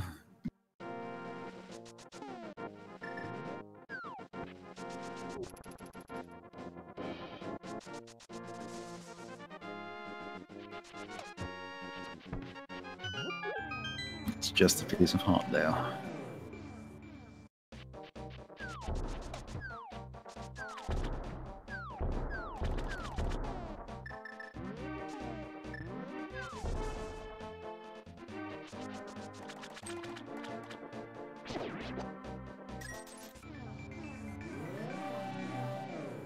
So Willard making his way into Swamp Palace. We'll see shortly whether or not that is our final crystal or our final pendant. Yeah. Though I imagine he'll be mostly fully checking the place, because he, at the very least, will still... Well, he might not need the Ice Rod, but he is still looking for the Ganon Tower big key, as far as I'm aware. Mm-hmm.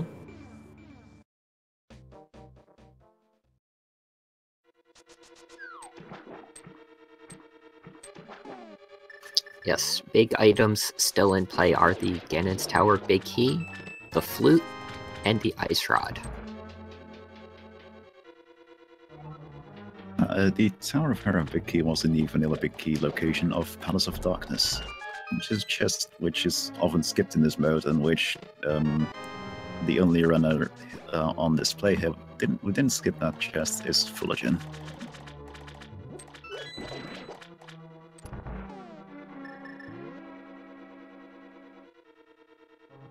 And Willard actually hasn't found the Tower of Hera big key yet, so he's also still looking for that one. And Willard did in fact kill Helmasaur, yes.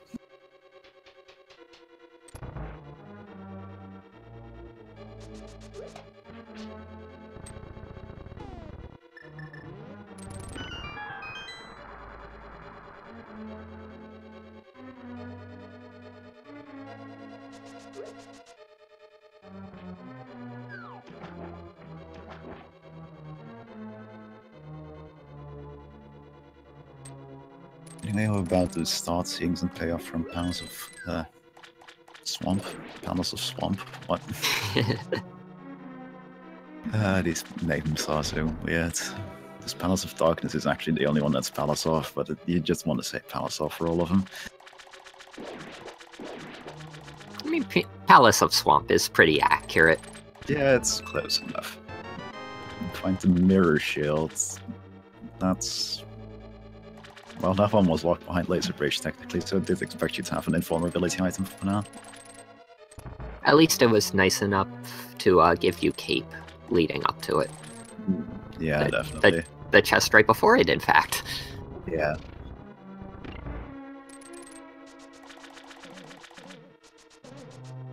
Regardless, looks like Willard's opting for the often taken back part of Swamp first play.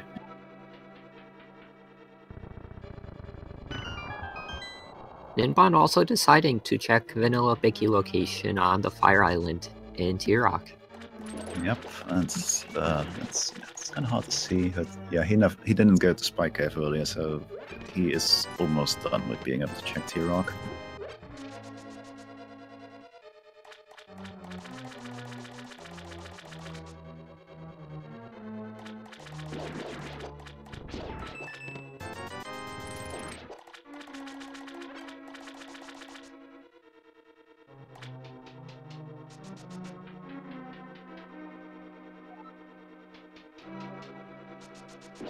And so far, there hasn't been too much payoff in Swamp Palace, but there's a bunch of locations he opted to skip, so we'll probably be seeing him re-enter the dungeon shortly. 10 items in Swamp. There's a good chance something good is going to be there at some point. I believe he hasn't found the Swamp Palace big key yet, so that's one less location to check, but it's hardly a big deal.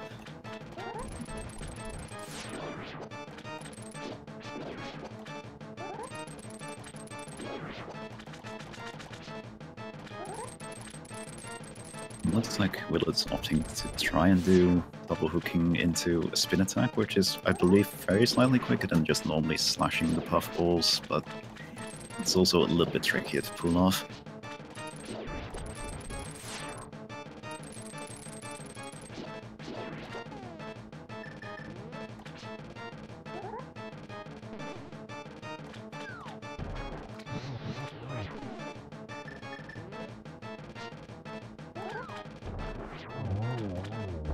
That was a pretty good kill of August overall. Very solid. 50 rupees first trouble. And Swamp is our last crystal. Yep, that does mean we know that Turtle Rock is in fact a pendant dungeon, so Willard will not have to return there in all likelihood, barring trying accessing an item of value. Or more accurately, a key of value in this case.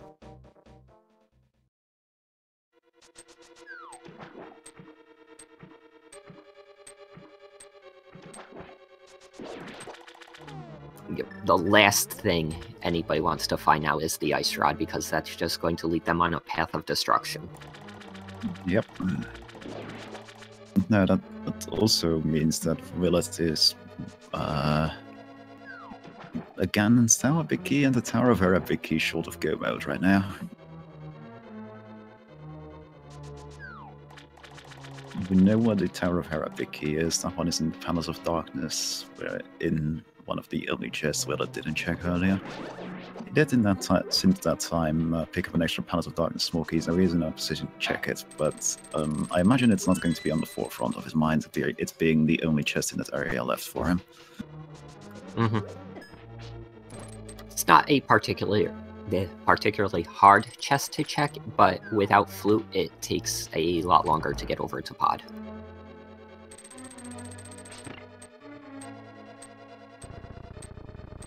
Honestly, at this rate, it wouldn't surprise me if you have a Ganon's Tower big key in Ganon's Tower. At this point, it's looking likely. I mean, that would be the cherry on top of the sundae, would be a tile room. Big key. Yeah. Of course, the meaner option would be having the flute over in the Palace of... having the flute over in Ganon's Tower, and the big key being what, somewhere in or behind Misery Mire. That's a very good possibility. But I imagine our runners at least are hoping that is not going to happen, because, well, that would be really annoying to actually play through. It'll be fun for the viewers and for us, though. Yeah, definitely.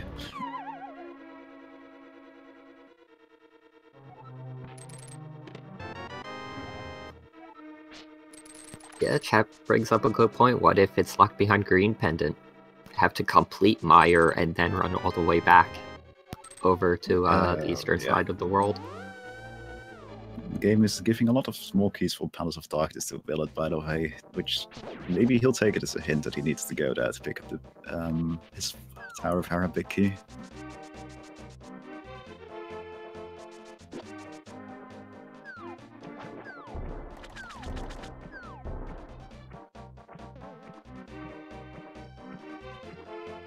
Let's see where he's heading now. I'm actually not certain. It doesn't actually look like he's heading towards that particular dungeon, so that's good for him.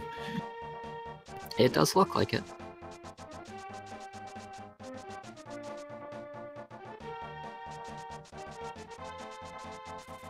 And yeah, at this rate, he's going to be the first of our 4 runners on display here to enter Ganon's Tower. So imagine after finishing Tower of Hera, that's where he'll just go, because, well, it's got the most chests of any location in the game. So it is definitely the most sensible location to check right now. Absolutely. Where else would you want to check? Nobody looked at Bumper Cave yet, though, I believe, right? Yeah, we did find that very conspicuous cape over in Turtle Rock. Mm-hmm. It definitely wouldn't be the first of these. I've seen one which somebody searched through Ganon's own tower in the hope of finding the big key there, only for it to be somewhere else in the overworld. I mean, Ninban, I believe, took the obvious clue of finding Cape there and going into the Spike Cave, if I remember correctly from a few minutes ago. But yeah, what if that cape was meant to lead you to Bumper Cave? Yeah, it could be. We also found a key for Aghanim's Tower over on Turtle Rock, so it is also possible that the Ganon's Tower big key actually is hiding in the somewhat higher floors in that dark maze of Aghanim's Tower. Which would also be a very interesting location for it. It's kind of hiding it in plain sight if you put it in, Light World Tower. Yeah, but, well, I think it fits Ganon's style, honestly. It's much like him deciding to hide the silver arrows in his tower quite often. Put the silver arrows behind the big key, nobody would find them because they're gone once they find that key. Yep.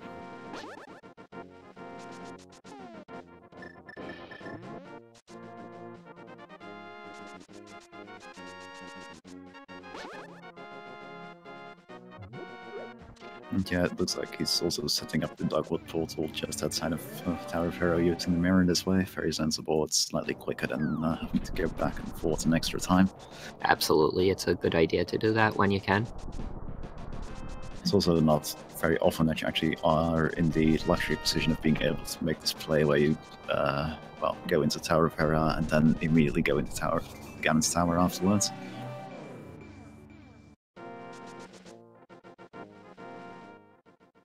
Ooh, it looks like Vulajin actually opted to skip the bomb jump in Ice Palace, while still lacking the Ice Palace big key, thus leaving him in a position of not being able to complete the dungeon. He's clearly very frustrated at this particular Not moment. happy.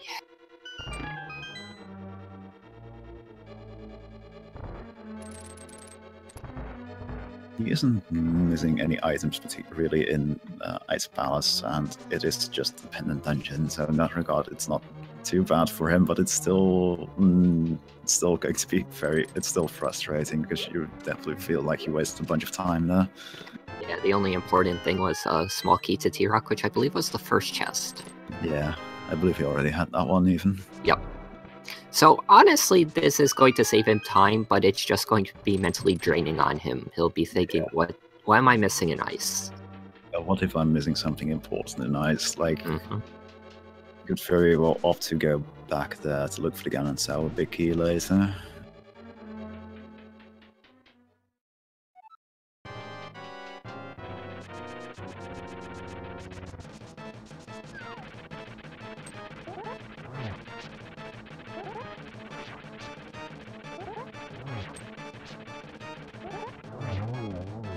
That was a very smooth little wobble on there. Willard's boss fights have been on point today. Yeah.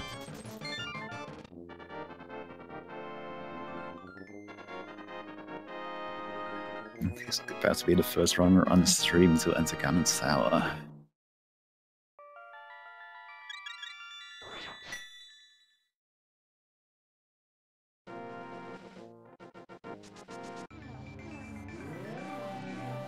So, chat, we're in the unique situation that the GT Big Key and Keysanity could actually be in GT. Yeah, so guess a number, chats, between 1 and 22. Where in GT do you think the Big Key is? And if you think it isn't in GT, which is possible, just guess 23 or something, I guess. 23, 0, something else.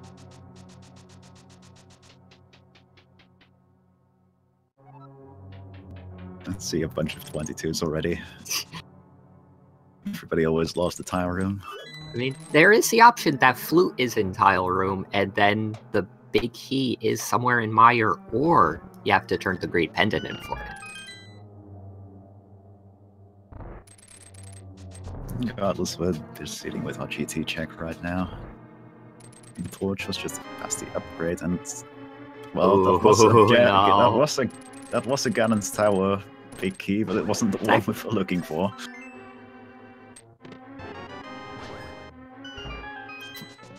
GT small key. Yeah, it's pretty close. We're almost there.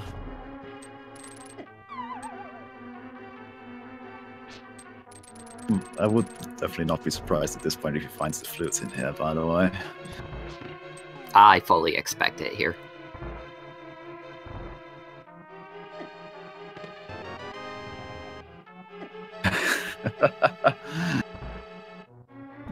So Ice Palace small key is, or Big Key is in here. Oh, this is a beautiful troll so far. Yeah. So technically, you weren't supposed to be able to kill Cold Stare until after you already had all 7 of the crystals. Mm-hmm. Just the beautiful thing about Ganon's Tower at this point in the game is that it's likely going to give you all the items you need to complete all the dungeons you haven't been able to do up to this point. So once he's done here, if he's done here and he hasn't found the Big Key yet, he's going to be in for a fun decision. Willard was getting up close and personal with those fire snakes, and they were having none of it. Ended up falling in the room and had to redo it. Yeah, you didn't see that too often, actually. Vulajin not too happy with his mushroom prize. Yeah. Yeah, nobody really cares about the Ice Palace small keys normally.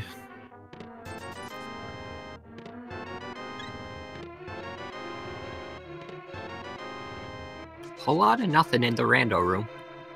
Yep. 11 chests in so far here in Ganon's Tower, and no payoff just yet.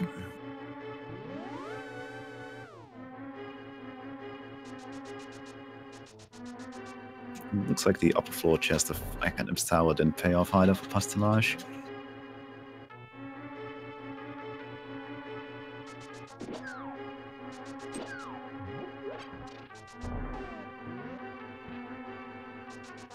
I see Excise Flute just wants something extremely rude to happen. That's so mean.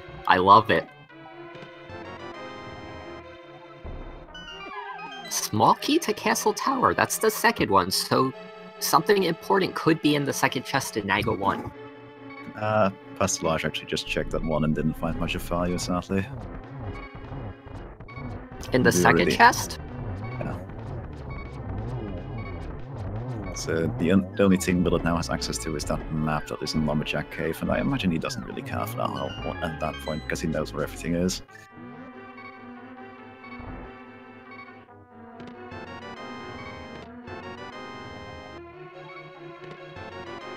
Oh, the big key is Swamp Palace. 3 big keys in GT, and none of them are what you want. That opens up another possible spot for our GT big key, though. Oh dear. Another small key to Top Rock. Huh. Oh wait, I guess that makes sense. And the map of Blessed Palace. That does leave at least the Willard. Oh no, wait, he checked that one. No, that does get us one step closer to Trinax possibly being the answer there. It looks like he's actually opting to just check Tower Room while he's in here. Don't really blame him.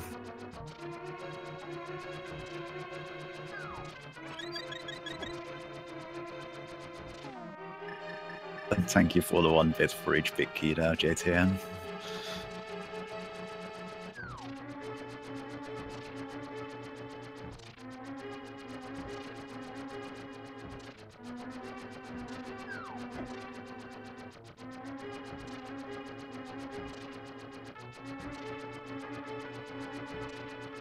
Did we see the Skullwoods big key yet?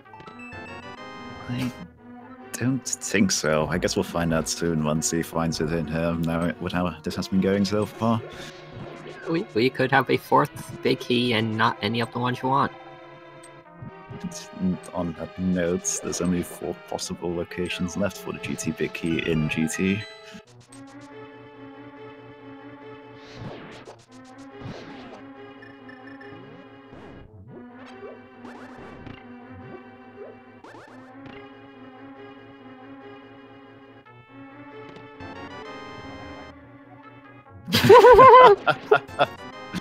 Amazing.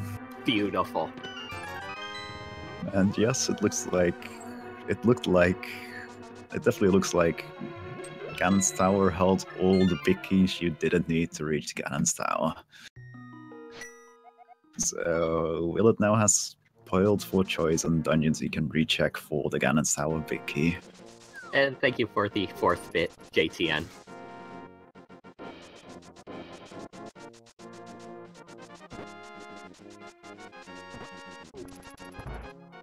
It looks like he's going to make the Aga Tower play first.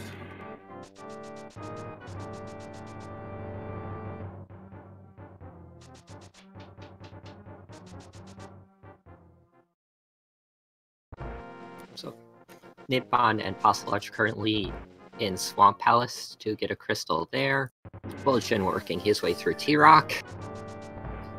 And Willard going up through Aga Tower. I'd also just like to mention that it isn't just our Forerunners on stream, there is in fact nobody in this race who has finished yet, so I imagine the big key is eluding everybody. And as far as I know, Bump Cave has not been checked yet. That is true, it has not. It was the Tempered Sword over in the dark section of Agnim's Tower. Okay.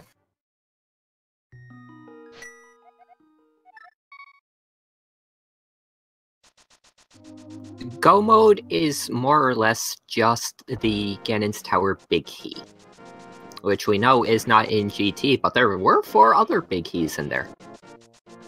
Yeah, it's surprising how much fish the Ganon's Tower opened up this time around.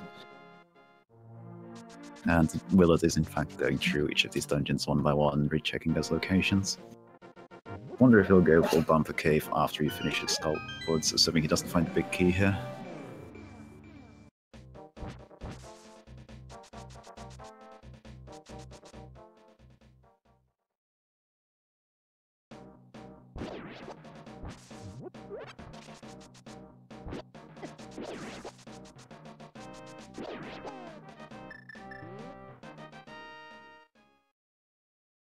And yeah, Willard hasn't checked the Thieves Town big chest. I do know from somebody else's stream that it wasn't anything worthwhile, but... Yeah, it was the map to Hyrule Castle. Yeah. Nope, it wasn't Skullwoods either. Interestingly, his compass actually says 7 out of 8 for Skullwood, so he must have skipped another chest in there.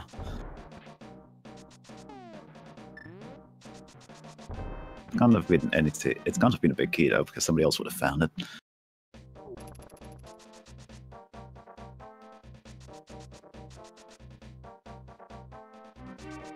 And the pedestal has been checked. It was a rupee hoard this time. Or in other words, it was 100 or more rupees.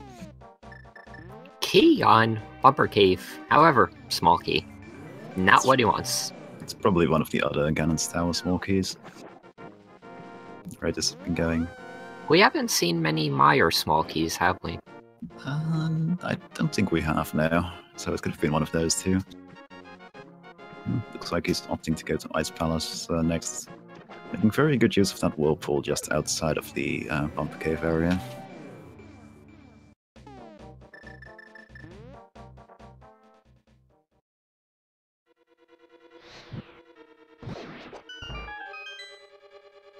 Now, the last thing Willard wants to see while he's rechecking these locations is the flute, because that opens up Mire as a possibility. It's an interesting situation to be in, because on the one hand, finding the flute would have made checking these locations a lot more convenient, but, well, it opens up more options. The flute would not be a welcome sight. Close behind that would be the fire rod. Oh yes, you're absolutely correct on the ice rod there.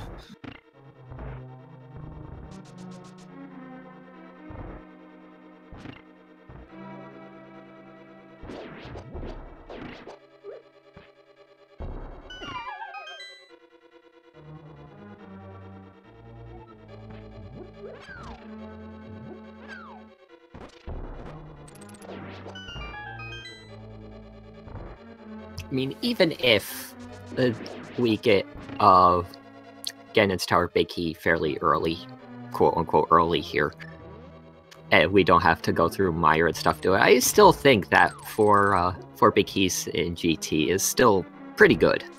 Yeah. Clearly, if Keysanity becomes the main tournament thing at some point, the actual guessing game is just going to have to be how many big keys does Ganon's Tower contain, as opposed to where is the Ganon's Tower big key.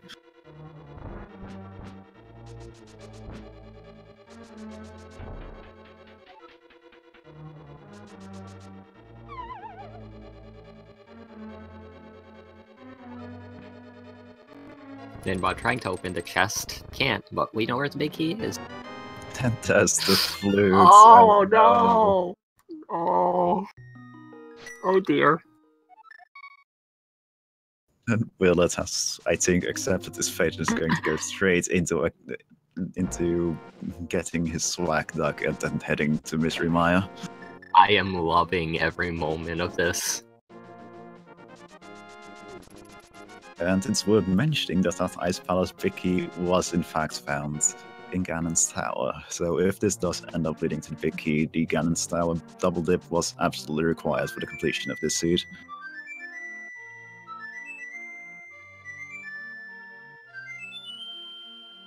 Do you check the...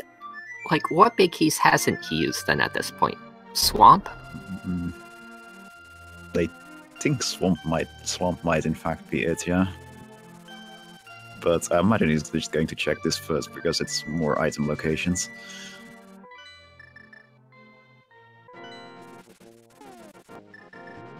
And yeah, the worst situation at this point is that he finds the ice rod as well. Because he did end up finding the final Turtle Rock small key, so he is in a position where he could clear Trinax if needed.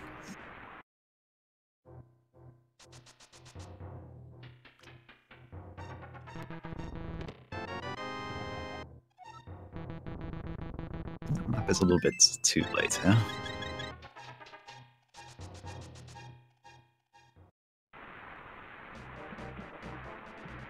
It's Ether for the entry into Mystery Mire, not that it really matters at this point. Does mean we have 2 vanilla medallions there.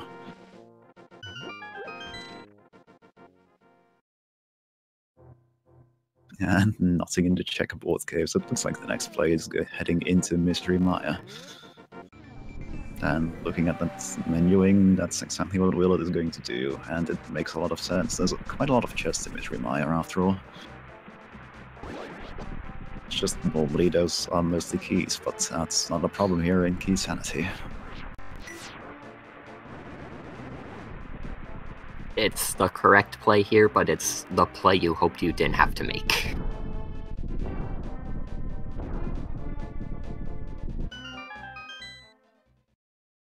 Ninban getting his Swamp Palace crystal. Yep, he still has to go back to Palace of Darkness to pick up the Tower of Hera big key though, I believe. I think so.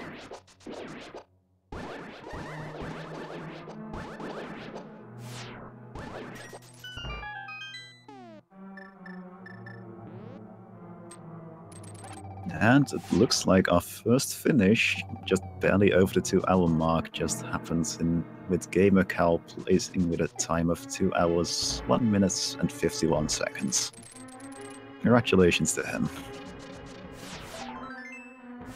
Also says a lot about this being one hell of a seed, with the first place finish being over 2 hours.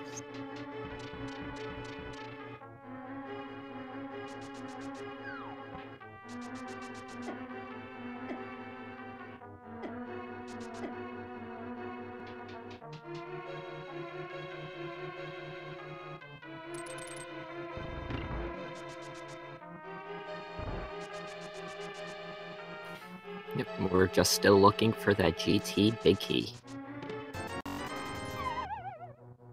Yep, it's still exciting to see where it is. I do have a feeling that one of these locations accessible through those Ganon's Tower big keys is going to be the one for the actual Ganon's Tower big key though.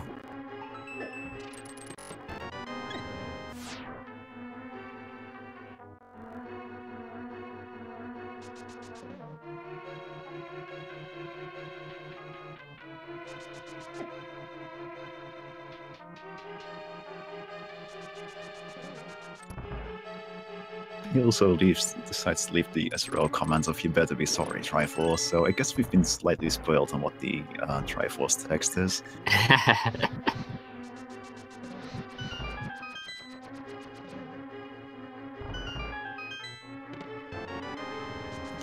Willard does find the Butter Sword. At least he's in for an easy Ganon fight once he actually finds that big key. Yeah, considering nobody has found silvers. There is the Ice Rod. Oh no. Could it be?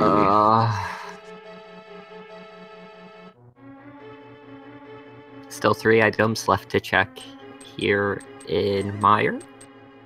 Yeah, and I imagine he'll be checking those first and then heading back into Swamp Palace to check the big chest there before he even goes to Trinex.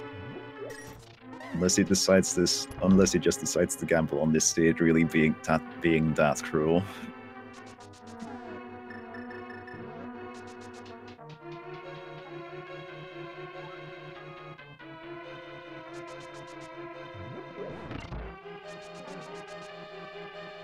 It also makes me really happy I signed up for commentating this race and I didn't actually choose to participate in this one, because this would be one hell of a seed to actually do.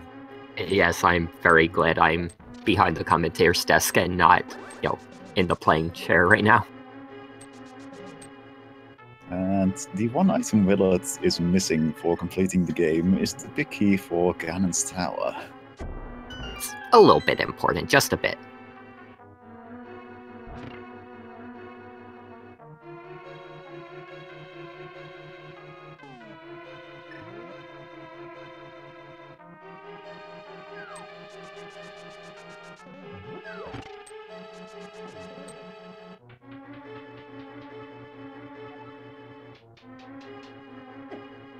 Which, if you think about it for a second, it's like you have the ability to pick up rocks that I assume are multiple times your weight. You have explosives.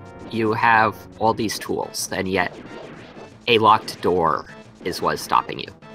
Yeah, it's really, really quite silly if you think about it. But I guess Link was traumatized by the original Legends of Zelda and all the door repair fees he had to pay now. True. That could be a very good deterrent.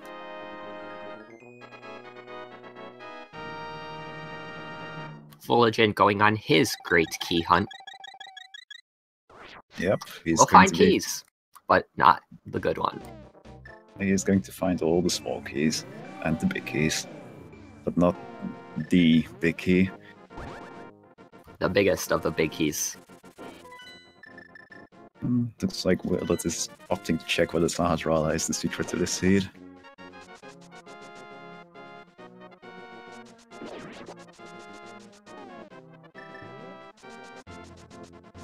And we are, as of now, still not certain where the Ganon style big key was, and well, there is at least one person out there who actually does know where it was. I hope you'll be polite enough to not spoil us on it, because I'm kind of waiting and seeing on where it actually will be. Wasn't Sahasrara though. 20 rupees. And it does look like Willard is opting to check the Swamp Palace pictures now.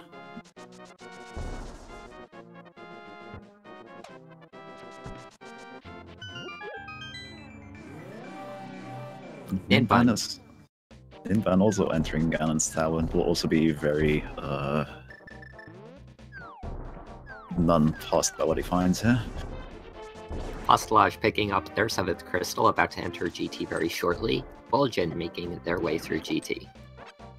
And I do believe Willard, by the way, skipped the key, the chest that normally contains the big key in vanilla Misery Mire.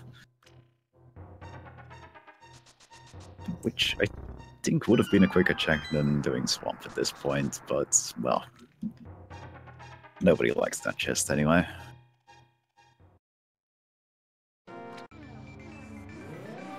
Yeah, I believe he skipped 2 chests in Mire.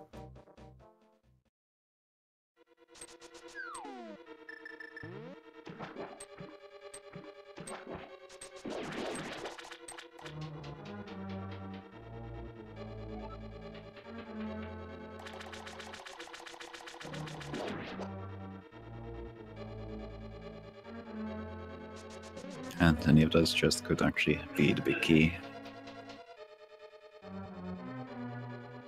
Or the sulfurs, I guess those are still somewhere out there too. Which is also actually kind of surprising, considering how much of the game has been checked. I think it'll be interesting to see in the credits how many locations have actually been checked by our runners, because I think it's going to be somewhere in the 180s at this point. And no, it wasn't the Swamp Palace big chest either.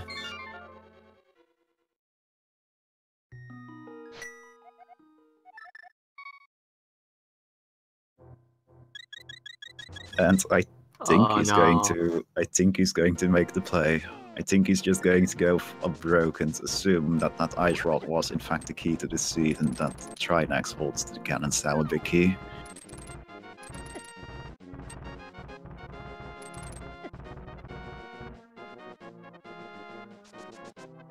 You gotta wonder what's going through all the runner for this seed's minds. Every of those 4 chests that they opened in GT, seeing the big key and being like, yes, this is it, and then being told, nah, this is for somewhere else. Good luck. Yeah. No, this is definitely a pretty cruel seed. It's one of those cases where you're like, man, I really wish this was just the pedestals. This was like a situation where the Ganon's tower big key was on the pedestal, because at least that would have been easy to figure out at this point.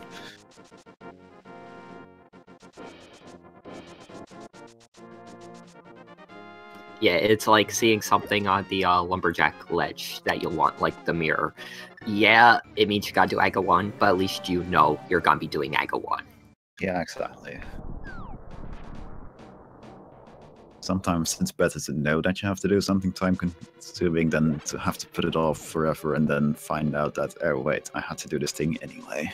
Mm-hmm. Just also why it's also always the worst feeling if you see something like the Shuffle on the Lumberjack Cave Ledge. You will never know. Yeah, the worst is any fetch quest stuff. Yeah, because then it changes from the Lumberjack Cave into the Anxiety Cave.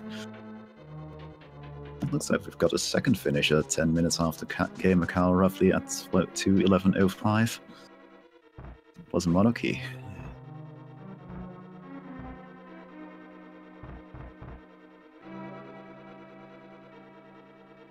Good game to him. And Yagamard also just finished like 17 seconds later at 2:11:22. So that's 3 finishes so far, so it can't be that much farther until Willard finds the big key at this point.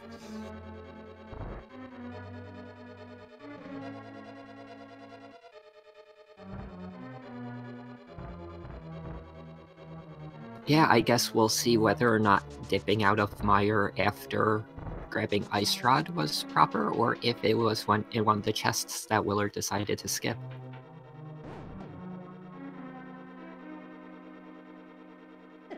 And it looks like we've also got a fourth place finisher with Jets 082 finishing at 2:11:48.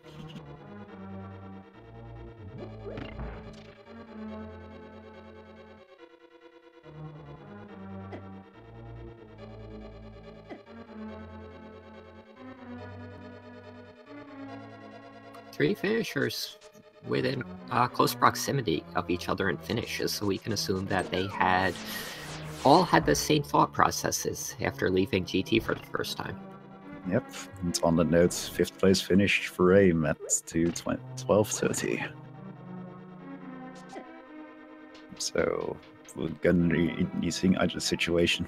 With these finish times, I'm assuming that Willard is either about to find the big key here, or those runners all did actually do a full clear of Mire, and the big key was just sitting in one of those 2 chests Willard skipped. Let's hope for him it's right here on Trinex. At least with Buttersword, this will be a quick fight.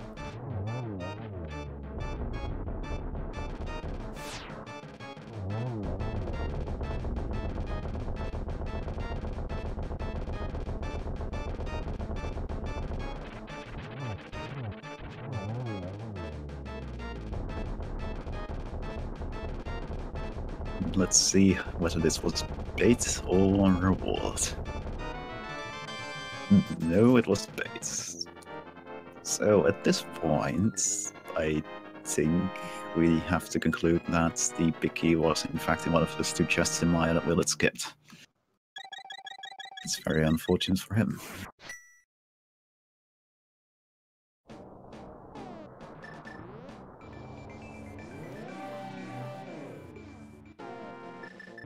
At least he doesn't have to feel tempted into doing a blind pedestal pull, considering he checked that earlier.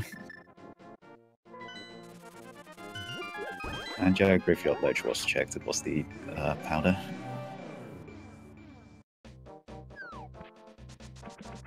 If I were Willard, I would be considering just doing a pedestal pull anyway. You've checked everything else, why not? Yeah, you might as well do it for the swag at this point. Yeah. Do it for his adoring fans.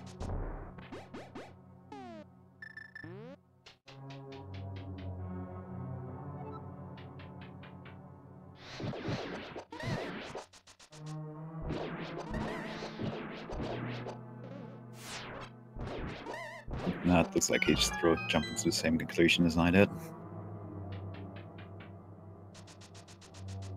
So, well, it pretty much has to be. That is particularly cruel. Because it does mean that it was intended for you to dip into Ganon's Tower, and get the Ice Palace big key, then pick up the flute there, and then go all the way here to Misery Maya to pick up the big key.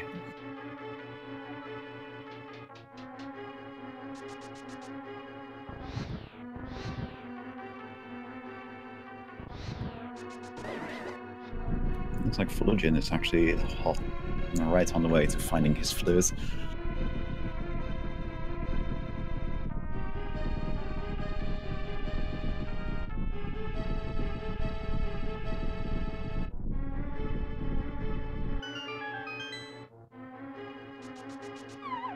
And we've also got a 6th place finisher with Mr. Barry Bonds at 2 hours, 14 minutes and 14 seconds. And yep, there it is. The big key of Ganon's Tower was found in the location of the big key of Misery Mire. That means that at long last, Willard is in fact actually in go mode. He can now complete the game. We've also got a 7th place finish. Killerap 23 at 2 hours, 16 minutes and 3 seconds. But man, what a seat. This one was in fact an obligatory Ganon's Tower double dip. Which just goes to show, sometimes you do really need more than just the Ganon's Tower big key to finish one of these seats.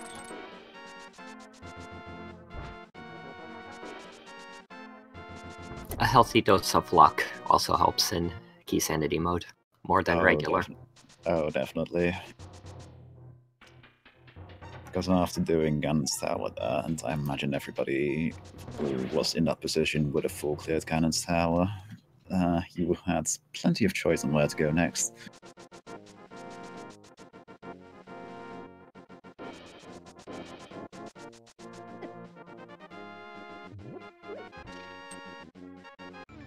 Yeah, when your options are check, 20 some odd chests in GT in the location you're already in, or okay, here's 4 keys that open chests spread out all throughout the world. By the way, your best movement is locked. You're gonna check GT every time. Yeah.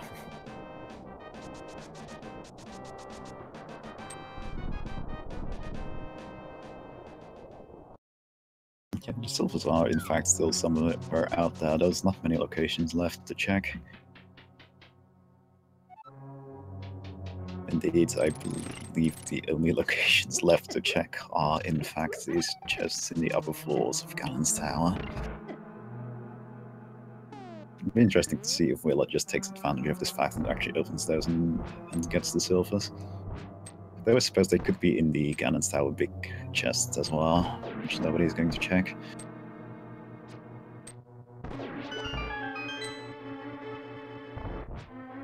Vulajin, meanwhile, just pausing for a bit after finding that flute in Ice Palace, probably not believing what he's seeing there. Unlike Willard, he hadn't cleared Quartz earlier though, so he's quickly gonna do that. And we've got our 8th place finish, so that is at 2 hours, 18 minutes and 28 seconds.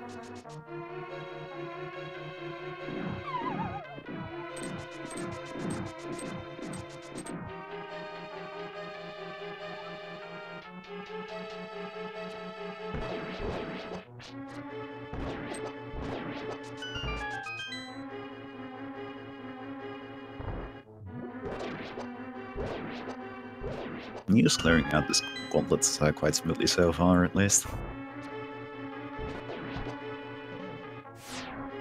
Probably letting out all that pent-up frustration from hunting for the big key. And we've also got a 9th place finish. Sigma with a time of 2 hours, 18 minutes and 49 seconds. Coming in fairly quickly at this point.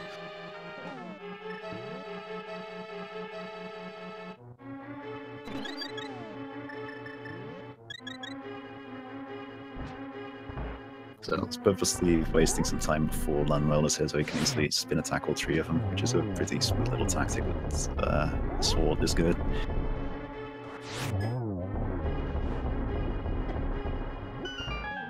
Willard's boss fights today have been quite good.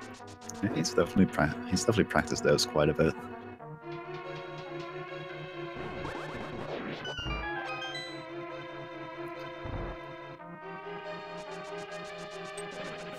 So our other runners, Ninban, going to check the big chest in Swamp Palace, will not find the key.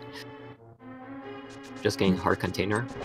And I guess with where he's going, Pastillage never checked the Zora as the main area, or possibly just Zora himself.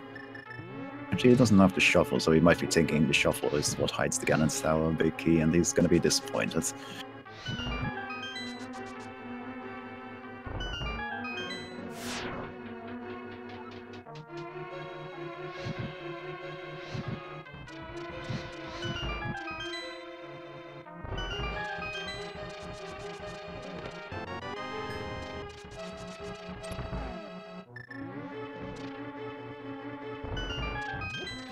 Was that chest just now what I thought it was, or did I missee that? It's always hard to tell the difference between arrow upgrades and silvers.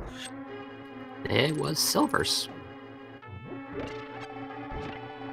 Yeah, I guess that makes sense with how many locations have been checked. We've also got a 10th and 11th place finishes. Korek with 2:20.54 and Big Dunga with 2:21.08 as times.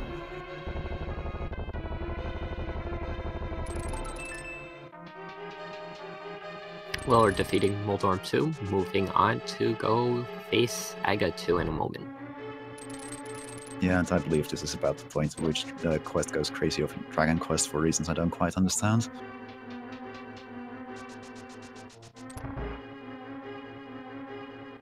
Vulajin checking outside of Mire, about to make his way into the checkerboard cave. Not gonna find the key, but he is close. He just doesn't know it yet. Yep. He's definitely in the right area. Let's hope that he actually opts to just full clear Mire, saving himself a bit of time. It's 2-1-2 so far, so just a single more hit should take care of Aga 2, and there we go.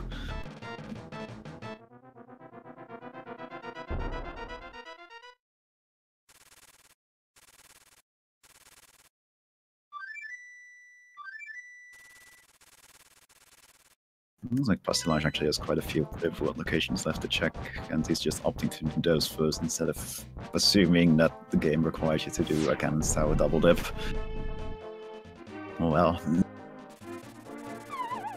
This seed wasn't that kind, sadly.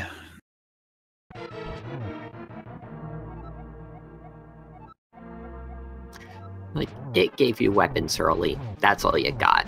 Yeah. You have to work the rest of the way.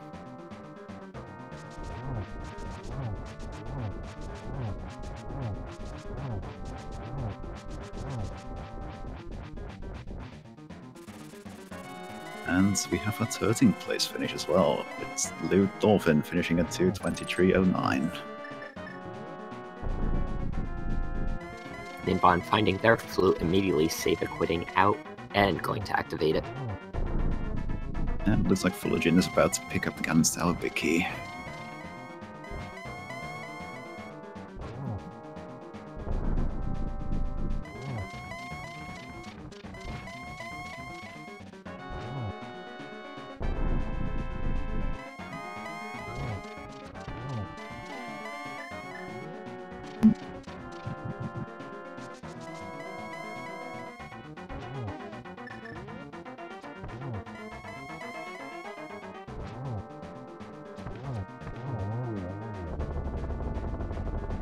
And down Ganon goes.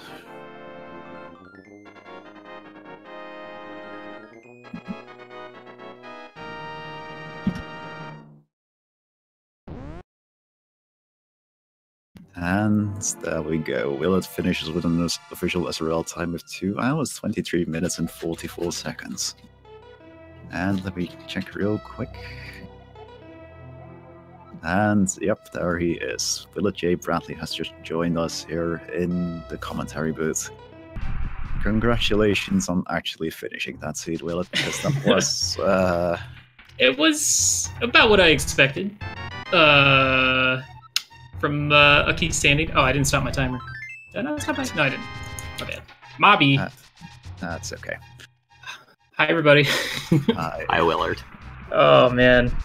You know, I should really lay off the gambles and the coffee. Mostly the gambles. Yeah, never lay off the coffee. Yeah. Yeah, you should have... That Mire chest, it foiled me again. Just like my tournament. Just like this time, so... Yeah, you don't often see the Ganon's Tower Vicky in the vanilla Vicky chest for Maya.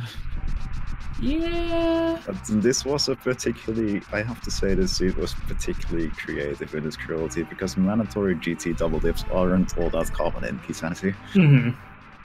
I mean, it was definitely unfortunate that I just made the wrong choices, and partially, well, like there at the end after finishing G Tower,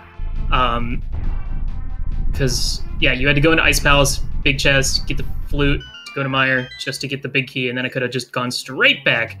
But instead, I killed Vitreous, turned in that, did finish Swamp, did all of T-Rock, and then finally went back. I'm like, all right, yeah, that sounds about right. Yeah, you would have definitely finished a bit better for the overall race, but you are at least in the first place finish here on stream. Yay! I'll take it. That works for me. First time getting featured, getting first place. Yeah, exactly. It's basically the first place, even if it was actually the 14th place.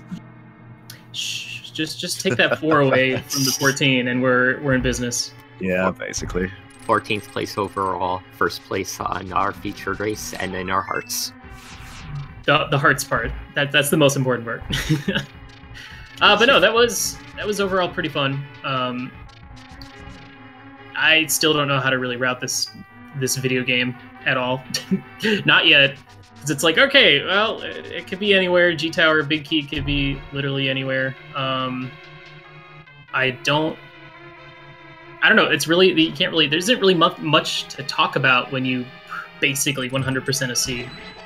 Yeah. So, it's kind of unfortunate, but it's going to be interesting to see what your item count is once we reach that part of the credits, in fact, because I imagine it's somewhere in the 190s at this point. Yeah, I mean, I skipped Thieves Town Big Chest, and I never went back because I kind of just figured if something of value was in there, people would have already finished a long time ago, especially if it ended up being G Tower Big Key. So I had no reason to go back to that. That was a good read, because one of our other runners didn't do Thieves Town until having the hammer, and all they found in there was the Hyrule Castle map. And, well, nobody even needs the Hyrule Castle map. Yeah, that's pretty rough. I gotta say, though, my routing choice in Mire, I blame GamerCal for that, because I saw GamerCal finish and I started metagaming, which is the worst thing you should do. As soon as you're in, like, go mode, which in this game is... like, you just need G Tower Big Key, close that IRC. Just minimize it. Don't even look at it. Because I looked at it and I was like, all right, let's see. So I got the ice rod and I was like, okay, so either GamerCal is just a legend and got the Big Key from, Trinex, like, super quick, or it was in that Thieves Town Big Chest. So, or it was in Swamp. Like, he could have just skipped all of ice and just gone straight into Swamp, gotten the Big Key and gone back up. So that's why I was definitely thinking that Flute was just bait at that point, yeah. But no, it turned out not to be. The ice roll definitely was, though. Oh yeah, definitely. I mean, that's kind of the thing, is it's like, early game, if you get a Flute, you're like, all right, the game is kind of telling me to go to the Mire area, I should go do that. But late game, when you basically full cleared everything, like, these items generally aren't really telling you anything. I mean, Ice Rod like, at the same time though, like, it could have easily been on Trinex, which would have been super convenient, because then he could have just gotten the Big Key and then gone straight to G Tower. So I can definitely tell you chat was rooting for the Big Key being on Trinex. Oh yeah. Significantly before you went to Trinex for obvious reasons, because it's chat and you know how chat is, but they were definitely rooting for it. I was super glad to see that Argus had the last crystal that I needed, because I was like, I went straight for Argus and just was like, please let this be the last crystal, because Tower of Hera Big Key was in Pod, which I went to right after full clearance Swamp. So I had... when you cleared Swamp Palace, was actually only found out where the 7th crystal was, because nobody ever found... We didn't find the Turtle Rock or Swamp Palace maps in time for it to be, well, of any help. Yeah. I think I did eventually find the Turtle Rock map, but I think it was in Mire or something. I found it in Mire, yeah. Let's see. Anything... I don't know. Nothing really else of... I don't know. Really have anything else to say. I feel like I had some good routing options where I kind of sequenced a lot of things together. Yeah. If you were the first person to find the hammer of the persons we had featured on stream, though, unlike somebody else, Vulajin actually found the Tower of Hera Big Key on his first Palace of Darkness visit. I thought about that. I gave it a really good hard thought, but I was like, if I want to come back and just finish this dungeon, I just banked on that chest being garbage. And so that I could just finish it and, hope that it's garbage, that I don't have to come back. And of course, that ended up being something I needed, so it didn't really matter. At least you went back there relatively quickly. Yeah. I mean, I got 2 more pod keys. I know one of them was in G Tower, and the other one was in left side of Swamp Palace. So After Swamp, I went back and did that, and I was like, oh, cool. Now I can just sequence, go to the Dark World, do Mire, do Hera, and then go right in the G Tower, which was nice.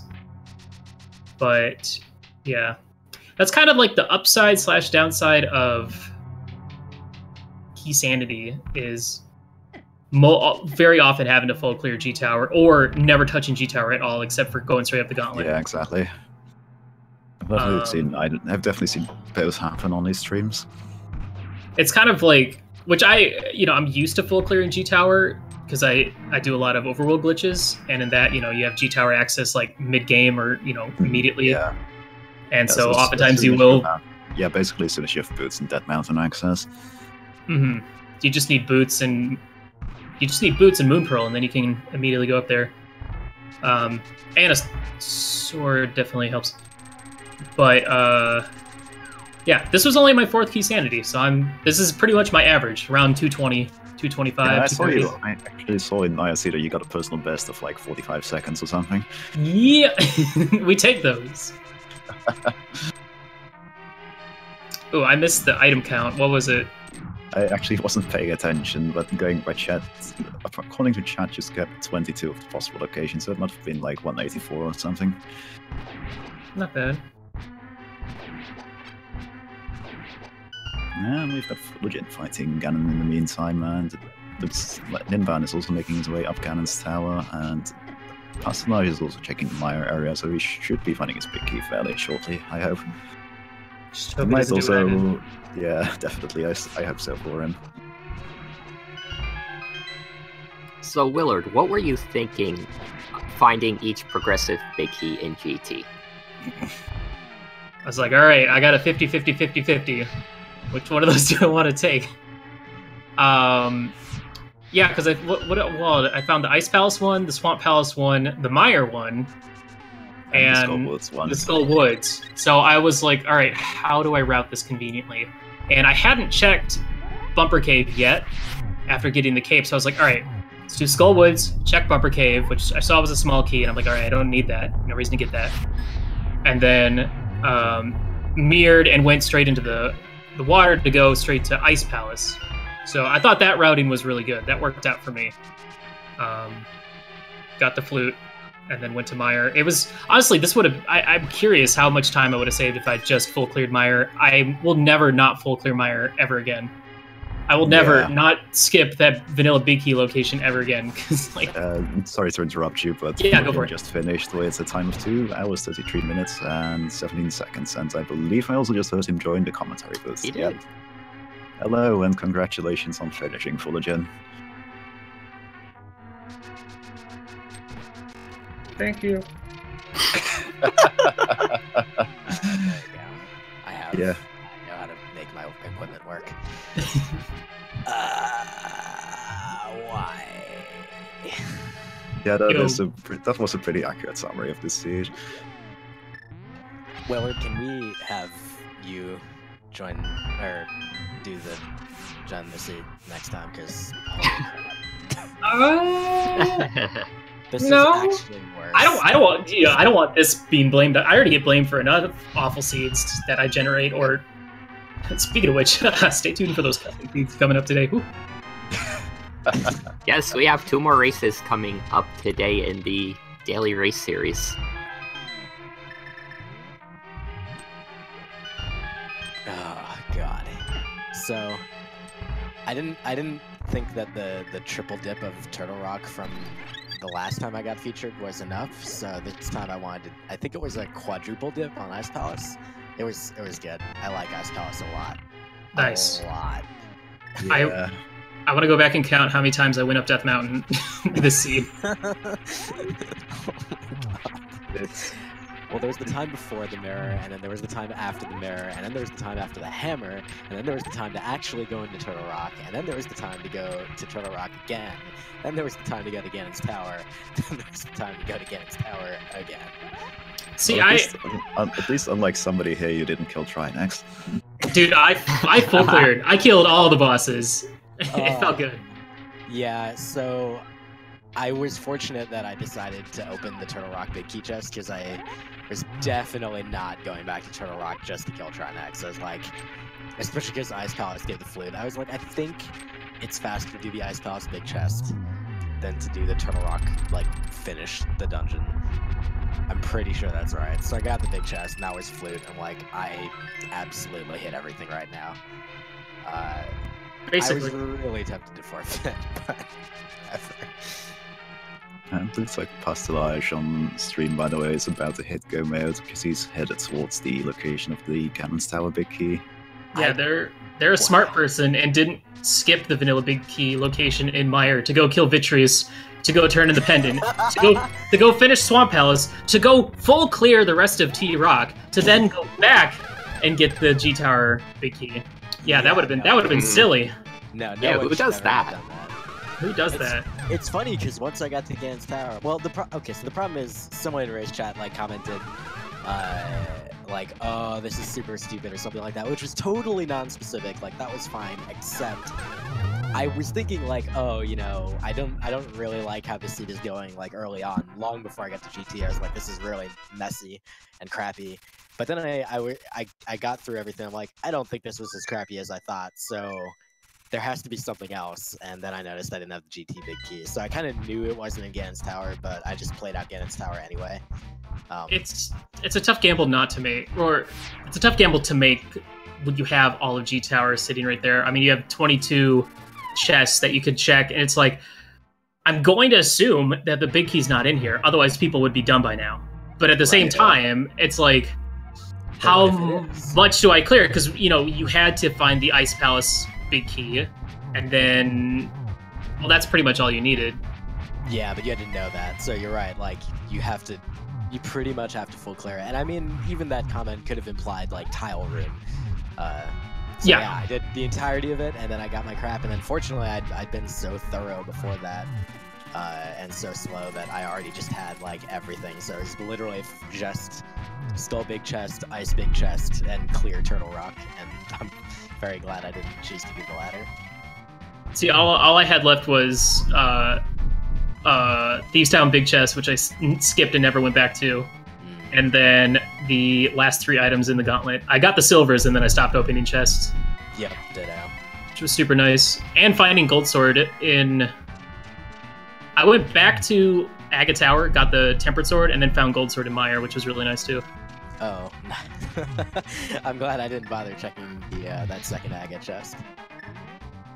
They gave the... I don't remember where I got... Oh yeah, the second the first Castle Tower key was in Turtle on Laser Bridge. Ninban just took a fall to Ganon. That's really unfortunate for him. Oh no! Come on, Ninban, you can do it. I believe in you.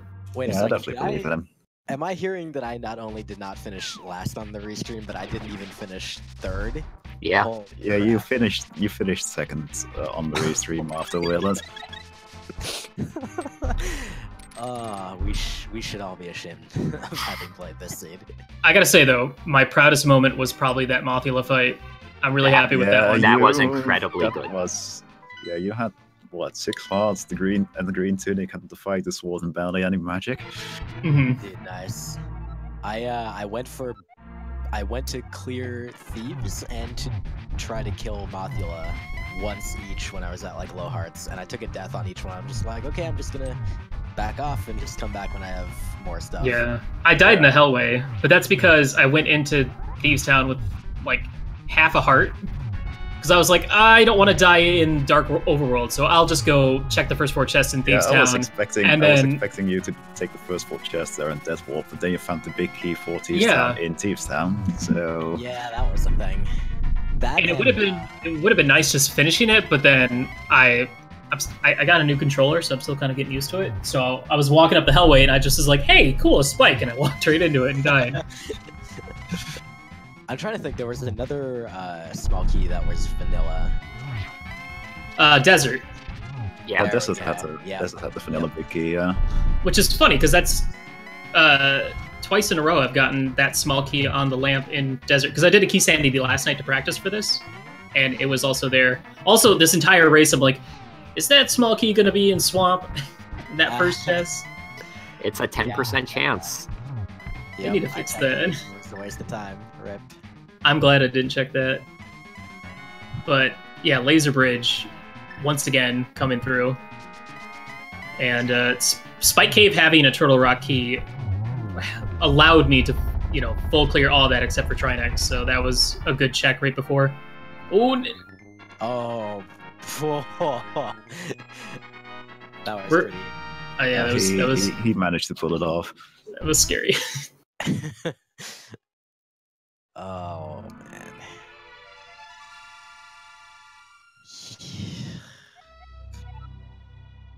So let's see. There were important things off the mushroom in Spike Cave. God. What was mushroom? It was a small key, wasn't it? Oh no. You know what? It was a small key, but it wasn't important. It was like Mire or something. I thought it was gonna be small, but I was like, ooh, it's a thing I need. And then I was like, nope, just kidding. Well, I went ahead and turned it in just because the last Keysanity I did, G Tower Big Key, was at the mushroom, and I did a bunch of other crap before doing that, and I'm like, I'm not doing that again. God. And good game to you, Ninban. Congratulations on actually sitting through this entire seed. GG.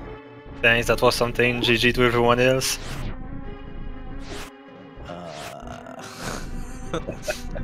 Look, I got a 47-second PB, so I can go celebrate. My day has been made already. Mine was actually slower than the last time I was featured with the Fire Rod and T-Rock. I'm impressed that I managed to be slower than that. I wanted to ask you about that. I commentated that match too. What was better, Fire Rod on the Lava Bridge or the Lava Island, or 4 big keys at GT and none of them being the one you want? I hate you. I love you too, Vulajin. I was actually talking about this earlier, and where if we ever do a Ganon's Tower tournament, or a Keysanity tournament, sorry, that we should just change the guessing game to how many big keys are in Ganon's Tower. It's so frustrating when you're still missing like 5 big keys, including the G Tower Big Key, so every time you pick one up, you're like, oh! I definitely went through that every single time. Oh yeah, absolutely. I saw the big keys pop up and I was like, oh, is this the one that won't pop up the dialogue box? And then there was a dialogue box every single time. Yeah. I mean, you could tell the difference because the vanilla keys are a slight shade darker than the ones that will bring up a box. I mean, of course you could tell because the box pops up, but before the box pops up, you'd be like, oh, look, this key's slightly yellower or lighter. I know this doesn't belong here. I didn't even realize that. I will never be able to tell the difference between those. It's very subtle. It's very subtle. Yeah, I imagine it would actually be impossible to tell from the stream I'm watching here. So, who all decided to metagame after seeing people finish in the IRC and start thinking, all right, clearly the big key's not going to be here or here because people already finished? Or was that just me? I was going to, but I decided I don't want the comments in the race chat to influence how I play. Oh no, I'm talking about just people finishing, not their comments. I don't look at. I sit and wait and make sure people finish before me, so I can read their comments, so I know exactly where the stuff is. Come on, those are the pro strats right there. Yeah, what I do is I wait. That's esports right there. Yeah, no, I wait for the race to finish completely, and then I watch somebody's fault, and then I join the race. I didn't think anything because I died too much times to Mozzula blind early on, so I was already late. Yeah. I was personally very impressed with your determination to just push on and keep trying those bosses anyway. There. Absolutely. I only had one unintentional death, and that was the one in Thieves Town. Everything else was all planned. All 4 featured runners today actually took a death in Thieves Town early. We definitely went in there with not a lot of stuff, so that makes sense. Yeah, you had no resources at that point. Who was the first one to get the Mire? Because that was a kind of awful location. I think it was Vulajin, actually. Because you needed the flippers to get them, and flippers were... in Skull, I think? Yeah, that sounds about right. Yeah. Yeah, I tried to, my early game I felt pretty good about. I tried to just, follow the items the way that you're quote-unquote supposed to, and that actually worked really well, other than I just didn't end up in, escape forever and ever. But then around I'd say around 40 minutes in, I started just playing like an idiot, and then everything was sad forever.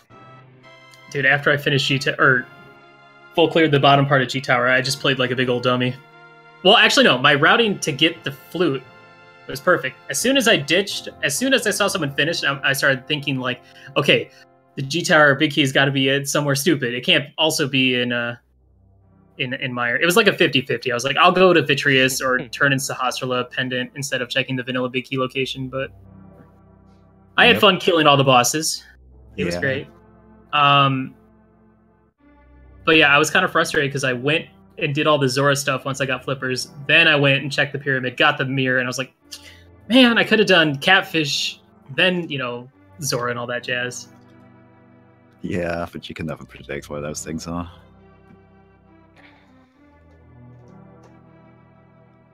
I want to say, though, Ice Palace was really annoying because it had absolutely nothing in it except for that flute. Yeah. So I full cleared everything except for the big chest. I'm like, this is all sequence breaks, so this probably isn't going to help me at all.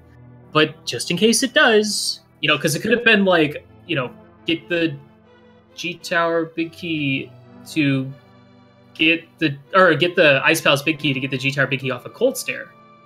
Yep, that could have definitely been the case. That would have been better. It also could have been just the flute being on Cold Stare. It was equally locked by Ganon's Tower in this suit. Yeah. Of course, at that point, you probably wouldn't have gone into Mire before Ganon's Tower anyway. True. Yeah, as soon as G Tower is available, I'll usually pop in there regardless. Oh! Yeah, there's a fall. Oh, that's unfortunate. I should bring up the commentary so I'm not ahead of everyone.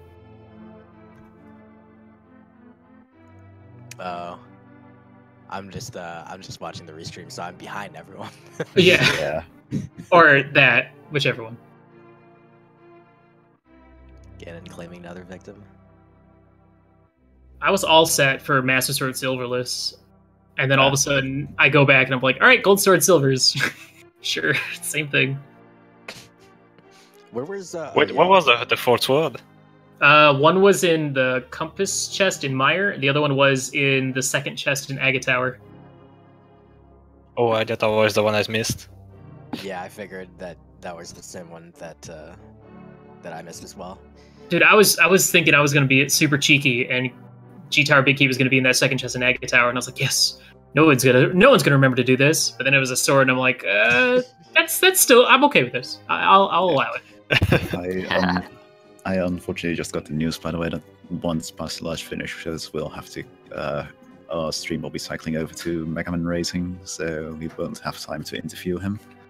Which is unfortunate and sad, because it's always fun to be able to do interviews with everybody, but that's how it goes. The schedule is the schedule. Oh yeah, we are a little... generated the seeds, so we should probably blame him for that. Hashtag blame Fiesel.